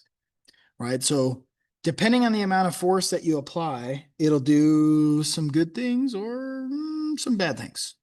All right, if you look at this bolt, we're going to actually start with this one down here. You see that? That bolt is at rest. That's why there's a spring like that. When we go ahead and we thread it in and we torque it to spec, do you see this bolt, how it's being stretched? You notice this spring, doesn't it look stretched out? That's normal, actually. Every time we torque a bolt, we stretch it. We're supposed to do that. If you don't stretch it, let's just say you hand thread it in, it's not stretched. That bolt's not providing correct clamping force. That bolt's not going to hold itself in there. It's going to fall out. So I saw something on a video. I don't actually totally remember what the video was about, but I remember somebody commenting like, does anybody else hand start every single bolt on the job before tightening any of them? And that nearly gave me like a heart attack. I was like this. And the reason why, if you just hand start a bolt, you're not giving it this stretch. I'm telling you now, that bolt's not doing its job and it's going to fall out. Now, of course, if you hand start the bolt, every single bolt on the job, and then you torque every single bolt on the job, amazing. That's good. That's great. But I suspect a person who does that is going to forget a lot more than a person who does, let's say, one component, right? If it's a wheel, 5 lug nuts, torque 5 lug nuts, right? Now, if it's a tire rotation, honestly, I'm probably going to do all 4 of them at the same time, but let's just say it was, we did that clutch, right? Remember when we did that transmission? I would never get that transmission up in there and hand start every single bolt and then hand start the drive shaft and then hand start the shield. I mean, I would never hand start every single part of the job because if I forget to torque any of them, this bolt stays like this. It doesn't stretch, it falls out. Okay. That's the negative of not tightening it enough. Everybody clear? It doesn't clamp and it falls out. However, there's a problem on the other side of it, which is if you over torque it. So if you over torque it, this bolt has actually been stretched. They call this necking. That bolt, does this bolt look very strong to you? Especially right there? That bolt's not going to give us the rigidity and the strength that we need. So tights tightened, 2 tights broke is actually not exactly 2. If you over torque it and it gets to the point where it's about to break, that will break, under operation. Like let's say that's a wheel bolt or a stud. You might hit a bump and it might bust right off. Make sense? So you can't be putting your gun on kill and calling it a day. You don't know, are you over torquing to the point of making the metal fail? At which point, that's not safe, right?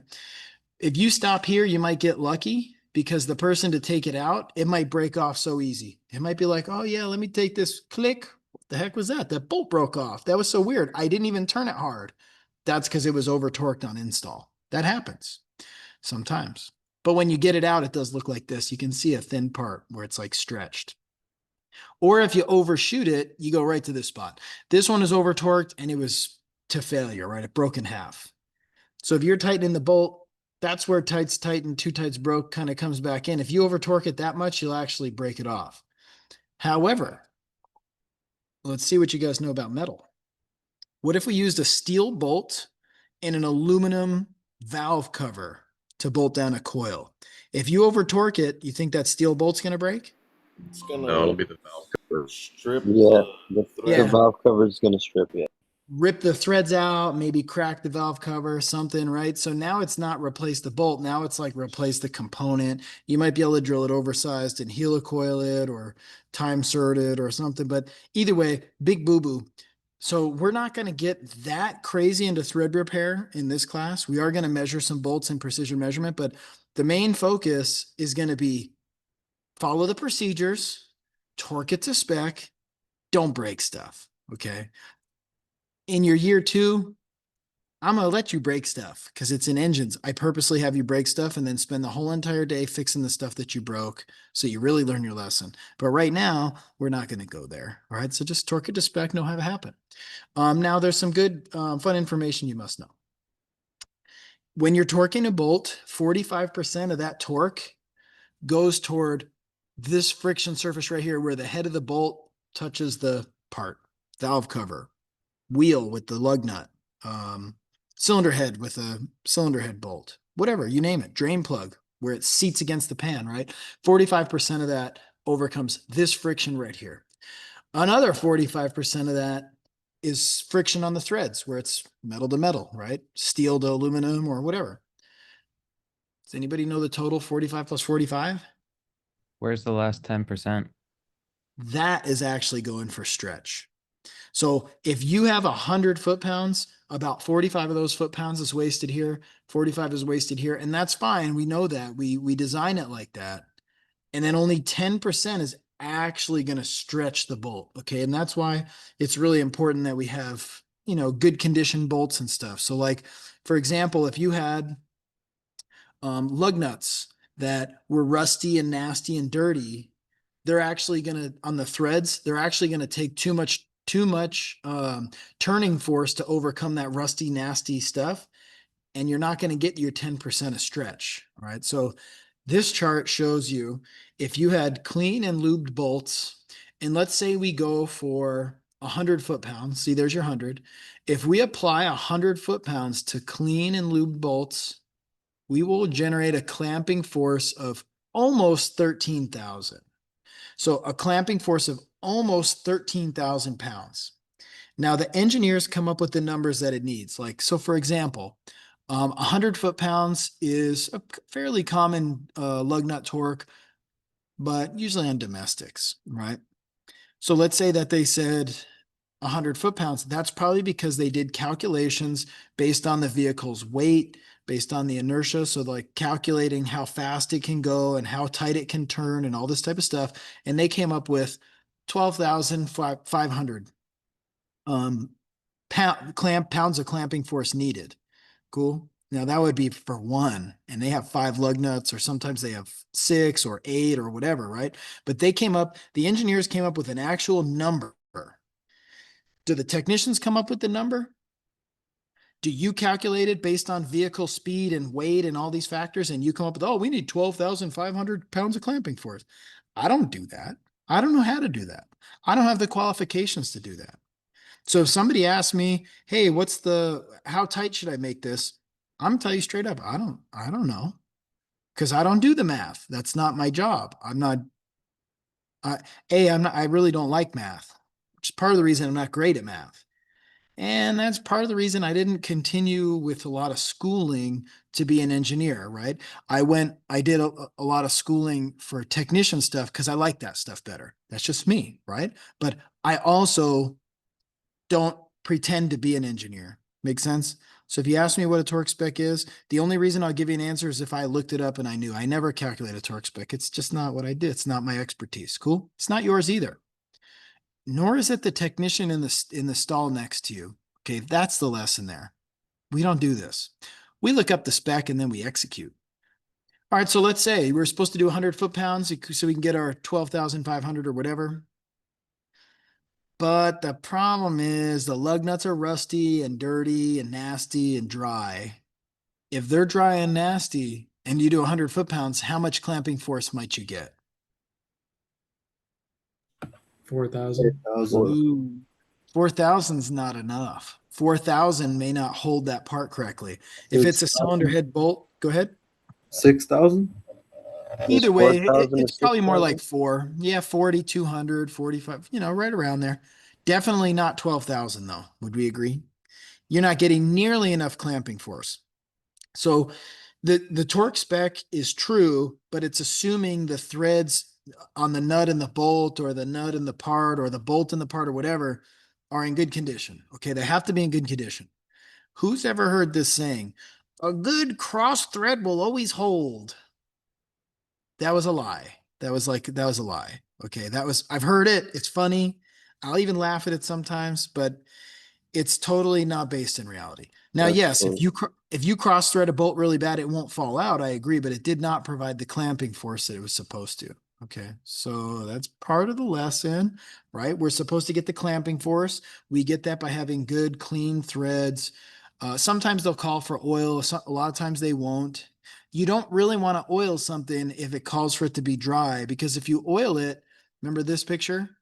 You're reducing the friction here, which means your 100 foot-pounds less of that 45 will be used up. You'll actually potentially overstretch it, right? So if they don't call for oil, don't oil it. If they do call for oil, oil it. And that's mostly when you're getting into like more technical things like engine building with cylinder head bolts and stuff. But this is a critical thing for you to understand. Kind of get it? It's not just so the bolt doesn't come out. It's got to provide the squeezing, the clamping force. Cool. Now here are the phases. All right. You're probably somewhat familiar with some of these. Rundown, alignment, elastic. That's where you should stop. All right. And then this one, yield, this is where you messed it up, unless it's torque to yield. We'll come to that. Here's what this looks like on a chart. All right. Anybody ever spun the lug nuts up and you notice for a while they're pretty easy and they don't get harder for a while? They're just like free spinning. You're just like,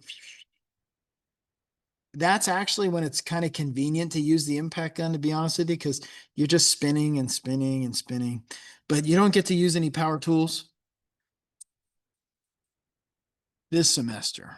So that's a no. So when you're spinning these lug nuts up, start to visualize this. You're spinning it. It's not getting harder. That's because you're in the rundown phase. See this? It's flat. This is your effort right here. The more up it goes like this, that's getting tighter and tighter. See your torque? Your torque was at, let's make this 10 foot-pounds. It was 10, 10, 10, 10, 10. It never got any more difficult, right? Then all of a sudden, you ever notice when you're threading those down, all of a sudden it starts to get a little harder? That's usually when you're aligning the wheel, all right? That's like when the wheel's starting to get centered, you're aligning the two pieces. That's starting to line the holes and line the parts up. Make sense? And then this is usually when we can't finger tighten anymore. So what would you do next? Go for the ratchet. Yeah, that's what I'd say. Because look, you need to make more torque and you can't make that much torque just twisting. Make sense? Like a typical person finger tight is usually something like about 5 foot-pounds, right? If you need 10, if you need 15, if you need 20, you can't make that with finger tight. You got to change over to a tool. It could be a wrench, ratchet, something, screwdriver maybe, right? But you notice it gets tighter and tighter and tighter. Do you see how this line is very linear? It's a linear line. You know what that means? Like it gets tighter and tighter and tighter and tighter. And then generally somewhere in here, that's it. You're torqued to spec, 76 foot-pounds. And the torque wrench goes click. And you're like, thank you very much. Move on to the next lug nut. The next, do that 4 times, 20 lug nuts on a Camry, right? That's all you're doing. But this is the thing. What if you don't stop? What happens to it's getting tighter, tighter, tighter? Righty, tighty, righty, tighty, righty. Whoa, what happened right there? Over torqued. Yeah, but there's like, if this was a bumper sticker, you wouldn't say over torqued, right? If this was a meme on Facebook, a Facebook meme, you know what a meme is, right? Yeah. I mean, No, what'd you I don't say? know. A I meme? mean, I No, mean, no, I mean, meme. Spell I it. mean, Spell it, dude. Spell it. I challenge you. Meme. Meme, that's right. Thank you. Let's move on. Uh-huh. All right. So if you want to make a meme, if you want to make a meme, what would you say? Righty tighty became. Righty loosey. Yeah. So see that meme? That's all about this right here. You're tightening it, you're feeling really good. And then it goes, ugh, and you're like, oh, you just messed something up. What'd you do? Did you overstretch the bolt? Did you rip the threads out? I don't know. Something went wrong there. Make sense? So normally it's righty tighty, click. We're done. We're happy. If you overshoot it, it's righty tighty, righty loosey. Oh, uh-oh. Take it back out and find out what you damaged, what went wrong, what happened. Make sense? So this is a visualization of what you should be familiar with feeling. When we're doing this semester, remember, you got to develop the feel. Some of you may already kind of have the feel, but you're going to get a little better. Some of you may have no feel. You may come from families where your parents are white collar people. There's no tools in the house, so you got to get some hands on and get some experience with this type of stuff, because this is what you're going to be doing all day. And when something goes wrong, you need to know what went wrong and how to proceed and how to fix it. Okay. So again, rundown, easy alignment starts to get tougher. Change over to ratchet. Tougher, stop. Unless it's torque to yield, which we will cover. Okay, that's the visual. Cool. Now torque to yield's different. Yield phase is over here. Some of the bolts we're going to be using, and see, this used to be kind of special, like cylinder heads and some engine stuff would be torque to yield, but they're doing torque to yield bolts on regular brake bolts and stuff now. Torque to yield is where you purposely go into this red phase. The problem with going into the red phase is it doesn't get any tighter. It probably won't click your torque wrench. So if it's a torque to yield fastener, a lot of times we measure the final torque in degrees. So it might be like, yeah, do 18 foot-pounds plus another 90 degrees. When it's 90 degrees, that's telling us how much stretch it has, but it's not necessarily getting tighter at the end. You'd be like tighter, tighter, tighter, and then you'd be like, oh, the same, the same, the same, the same. 90. There you go. Cool. Sometimes we're dealing with that. So you do have to understand a little bit more about torque than just make it click and move on. If it's torque to yield, it's going to have you do it in degrees. Okay. And there's also, and you can see this is like cylinder head. 27 to 32 plus 90, loosen 360, 27 to 32 again, do another 90 and then another 90. And that's times 1, 2, 10 for the right head, 10 for the left head. You could spend an hour, maybe at least half hour, just doing the bolt torque on the cylinder heads on this because there's 6 steps on 20 bolts. That's kind of crazy, huh? There's 120 different things you have to do to torque the bolts on this 4.6 liter engine. Cool. Are we trying to do heads right now? No. No. But do you understand if you jumped in the service manual and you didn't really understand this, you'd be like, wait, it says torque it to 27 to 32, then 90, then loosen up and then torque it again. And then, nah, I'm just going to skip that. Just give me a torque spec. Like, how about 100 foot-pounds? I don't know. Once the bolts are into the torque to yield phase, the number of foot-pounds to make the torque wrench click, it doesn't change. It's kind of like it's in the yield phase. It's got to be by degrees. It's pretty trippy if you think about it. Cool. So, and remember, minimize the friction to maximize the torque. You guys, 1 second while this door opens. You can't see it though.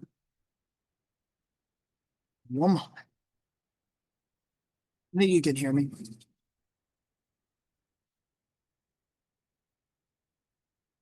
You didn't hear that though, huh? Turn me off, see? I don't hear anything. Oh, really? Cool. Yeah, no, I just hear you. Good. That was good because there was a whole bunch of noise here. Okay. So grades of fasteners, right? And this is just getting into a little bit. The bolt has a specific hardness. So that's part of the reason you can't always just go by like if it's an M8 by 1.25, the torque specs can vary because sometimes they'll have like a grade 2, which is kind of weak, or they might have a grade 5, or they might have a grade 8, right? So let's take a quick look at this. If there's no marks, which of these do you think it is? You get to match them. They're not in order. Grade 8 for sure. I don't know. I think Okay, how about this? 3 lines, 6 lines. I kind of think you might have to add 2 to the number of lines. What would you get if you had no lines? Grade 2. 2. All right, what if grade you had 2. 3? Grade Five. 5. Grade Oh, 2. okay. So yeah, that's how you do it. All right. That That's makes just sense. telling you the grade, like the hardness of the bolt. Okay. So just be aware. Usually we're not super worried about it, but in the case that a bolt gets damaged, you need to replace it. You really need to replace it with the correct grade. And putting grade 8 bolts in a grade 2 spot is not necessarily an upgrade. Sometimes we want softer bolts, like with an exhaust that vibrates. We may want a grade 5. You don't want to put a grade 8 because then it's too rigid right there and it can tend to break the bolt. Right? Harder is less flexible. Cool. And then, what grade do you think this bolt is? It's considered a hex cap screw. I actually don't remember this.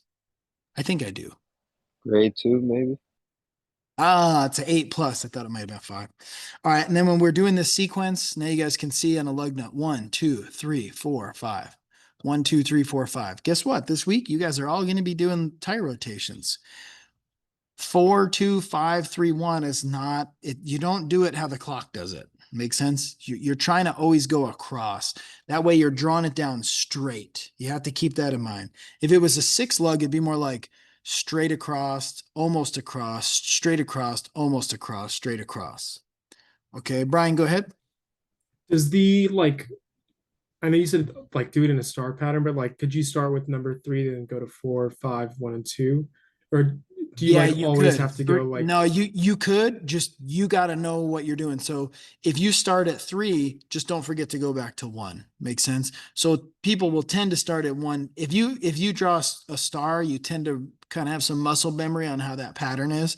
That makes most sense. But technically, you could do like a 4, 5, 1, 2, 3 if you want. You can do kind of whichever, but don't forget them though, right? And then when we get in person, I'll show you some of the tips and tricks to not leave a lug nut loose and have a wheel fall off. That'd be preferred.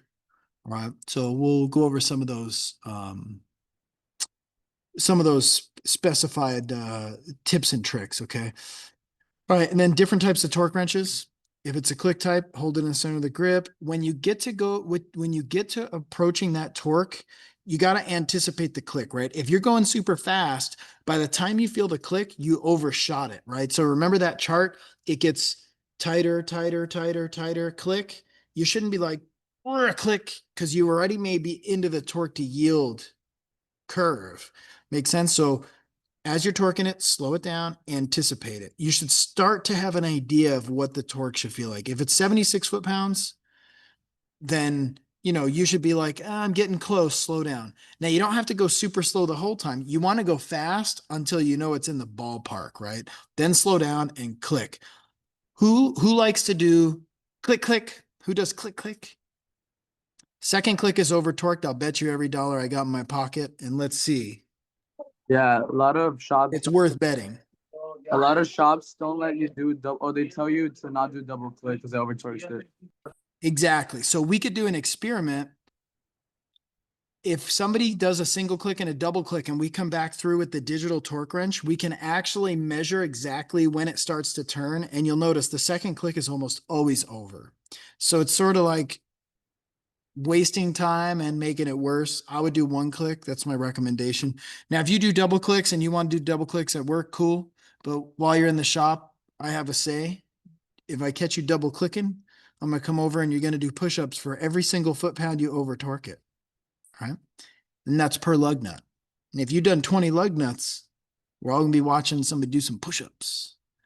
All right. And so we'll do some fun experiments. And I'm never going to be mad, but I'll call you out. I'll prove it to you too. I won't just tell you do it how I said. I'll prove to you that why you're doing it's wrong. All right. And then when we're using a torque wrench, let's say the torque wrench goes from 10 to 100 foot-pounds. If the torque spec is 100, it's not that you can't use that torque wrench, but the sweet spot would be like between 30 foot-pounds and 80, or like between 30% of the torque and 80. So you remember how I showed you that 1/2 inch torque wrench a second ago? Does anybody remember the lowest reading? 50. Yeah, so if the spec is 50, that's not really the best torque wrench to use. I should probably downsize. If the spec is 60, again, it's not really the best torque wrench. If the spec is 75, 80, 90, 100, that's a great torque wrench. And that torque wrench is mostly what I use for lug nuts and stuff, right? So you sort of want it towards the middle of the range of the torque wrench for the highest level of accuracy. Cool. And then the thing too is that some of these torque wrenches are foot-pounds only. That one I had. Let's have a look. Only foot-pounds. Sometimes the ones at school will be foot-pounds here, Newton meters on the backside, right? So it depends on the specifics. If you, for some reason, have a torque wrench that's in Newton meters, fine. You can do all the torque in Newton meters. But myself, freedom units, please. Okay. And then if you drop it, it should be sent in for calibration. That part kind of sucks. Cool. Just the way it is. All righty. Okay. And a clicker, 20 to 100%. And that one was, yeah. Clicker to 20 to 100%. Oh, here's a big one. Checked for accuracy regularly. How? Anybody know? Some like if you torque some wheel lugs, they recommend you recheck them like after 100 miles, I think. Yeah, that's definitely some that's a pretty typical tire shop policy, but more what I'm showing you is torque. Like a calibrator? Isn't it like that one blue adapter that goes on the wall? Exactly. Okay, so if we look right here, you can send them in, but if they have an adapter like this, that'll do a torque wrench. This is a really nice digital one. These ones are a little more fancy than I was actually looking for, but yeah, they can just have an adapter and then all your torque wrenches can be calibrated to that adapter. Some of these were a little more fancy. Let's see if we can get a basic one here. If I can type that, I am definitely off my home keys. Yeah, a lot of these are pretty fancy too. This one probably is the most visually appealing. So you're going to put the torque wrench on here, set it to 100. If it reads 100 here, it reads 100 there. Cool. Or let's say you put it on 50 and you make it click and then you read the last reading and it should read 50. Make sense? So some shops actually do have these and a lot of them do not. And when you go to send it in for calibration, they're going to do it more like this. And then they're going to actually calibrate the spring to make it accurate, plus or minus 1 or 2 or 3%, depending on the brand. Brian, go ahead. I've got two questions. So one, I was changing the wheels on my mom's car, like rotating them, and we have a click torque wrench. Sure. But we added like a little like block to the actual head of the wrench. It looked like an Okay. electronic little block. Do you know what that is? Well, it could be a few different things. I suspect it's going to be a torque to yield adapter. Let's see, torque. I'm not exactly sure why you do a torque to yield adapter, but that's TTY. That's talking torque. I have to actually type it out.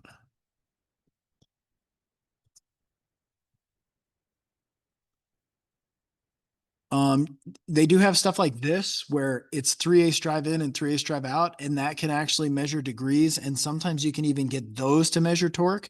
So if you use an adapter that's for torque to yield, it can measure degrees. But if you're using like a torque adapter, this can actually measure your foot pounds. And that way you can use a regular ratchet or just a breaker bar. I'm guessing on that one. Like this one, for example, I've seen this. This one's a decent one. You could put this one on 200 Newton meters, and then if you turn it with a breaker bar, this will read 200. Or you could put it on angle, and if you need to go 90, like I have a torque to yield down there, but like I said, the batteries are always dead. So, and I'll put batteries in it right now, and the next time I use it, they'll be dead. So it just gets old. But with this one, you can set 90 degrees, and as you turn it, it would count from 0, 10, 20, 30, 40, 50, 60, 70, 80, 85, 86, 87, 88, 89, and you can get exactly 90 or whatever the spec is. I'm suspecting it was an adapter for probably for torque. There's no reason you torque to yield bolts, wheel lug nuts. My And best then guess. for the other question I had too, how would you tell when a torque wrench is out of calibration? And that's kind of the problem. So I keep it in the case. I turn it down all the way, and I'm mostly sure that it's in calibration. But the only way to really know is to get one of those torque wrench calibration tools and test it. And that should be done fairly regularly. And if it's not accurate, that's when you should send the torque wrench in to be calibrated. So we can make this about tools just a bit. Snap-on sells great tools. They are warranty for life, such as this flex socket impact, excellent, such as this illustrious and often missing 10 millimeter. However, torque wrenches don't carry a lifetime warranty for calibration. If you want to calibrate it, you have to pay for that. I was gonna say for some dealers, I know our dealer at Toyota Orange, we Yeah. have a calibration to check the calibration on the torque wrenches to see if it works. So we just have it on the wall. Exactly. Look, that's a big plus, a really big bonus. Sometimes you guys are going to be promoted to the shop foreman. And honestly, if you want to improve the quality of work, a technician's not going to buy a torque wrench calibration station. But if you were to say, hey, I'm the foreman now, I think we should invest $800 in a torque wrench calibration station, and then show all your lube techs, line techs, everybody, hey, put your torque wrench on here and make sure it's accurate. that'd be a great thing to have, but a lot of dealers don't have them. But it's cool that Orange does. Definitely like that. Cool. Now, what do you think this means? Should never be used in a breakaway situation. To loosen something up? Yeah, that's what it's Really? saying. Don't be using that for loosening. That's specific. That's a calibrated precision instrument. It's a torque wrench, not a torque hammer, not a breaker bar, not a torque self-defense weapon. You know, like it's a stinking dang torque wrench. Take good care of it. Keep it in the plastic, and that's gonna help it last longer before it's out of calibration. Kind of makes sense. So treat it right. Should always be stored at its lowest setting. How you interpret that, I don't know. I'm saying turned all the way down. I'm really confident I'm right, but if you want to set it to whatever the lowest number is, exactly at that number, fine. But I'm saying there's a little bit of tension on the spring at that number. I want to back it all the way down so it's loosey. Okay. Oh, and sometimes they should be cycled. So sometimes what that means is like you would set it to the torque and a lot of times just like make it click and then actually start to use it. Sometimes that first click can be a little funky. And sometimes people would interpret that as like you'll go a little bit over, go a little bit under, and then land right at the 76 or whatever. But it's not really an issue with these typically. Don't use it in excess of its capacity. There's the beam. Cool. Can be calibrated. That's the biggest negative. Okay, the digital. Ooh, highly accurate. Treat it as a precision instrument. So in other words, go ahead, leave it outside in the driveway overnight when it rains. I mean, how that works out for you. Brian, go ahead. I also heard with the click type torque wrenches, you don't want to like bounce on them. I know some people when they're torquing stuff, they'll like push up and down on them. Yeah, smooth, click. That's going to help it. Okay. Bouncing it is kind of like jumping on the bed. If you jump on the bed, you're probably going to wear the springs in the mattress out. It's like same idea. Exactly. So the digitals are nice. And you got to know they're all calling for pulling right from this area where the grip is. Don't choke up here. That's going to affect your reading. Don't exceed the capacity, don't expose to moisture, and it's kind of cool because you can flip between foot-pounds, inch-pounds, Newton meters. Don't use cheater bars, kind of etc. So again, there's positives and negatives of each. The digital is a really cool one. I'll make one more plug for the digital. If you get the digital like I have, this can do, well, it does a few things. It beeps when you're at the torque. It vibrates when you're at the torque, so you get haptic feedback, but also whatever your number is, when you pull the torque wrench away, it'll flash your highest reading right there. So if you're shooting for 76 foot-pounds on the Camry tire rotation, and you're like, yeah, I stopped right when it beeped, but you were going fast and you pull it away and it's reading 89, it's because you overshot it, right? The click type can't give you that feedback. The digital can. So you go ahead with a digital and you try that double click thing, click, and then you look at that digital and you'll be like, whoa, I way overshot that, right? So these tend to give you a little bit nicer feedback. And the other thing is, if you have to get into torque to yield, which you don't if you're doing wheels and oil changes, but even if you get into brakes, you might. If you get into engines, you definitely will. You'll need torque to yield measuring equipment. So you can buy that little adapter, or if you get the nice digital one, it's called the Snap-on Tech Angle, or they have Matco makes one. Precision Instruments got a nice torque wrench, but it's not digital. You want one that can do torque to yield because you can go real quickly from, let's say, like 20 foot-pounds to 90 degrees. You'll do 20 foot-pounds, beep, and then you'll press one button, it'll pull up 90 degrees, and then you can go the additional 90, right? And that's really nice when you're into engine work or something. The click types can't do any of that. Okay. Pretty cool. All right. So that's torque. If you guys got any questions about torque, go ahead and give me some feedback.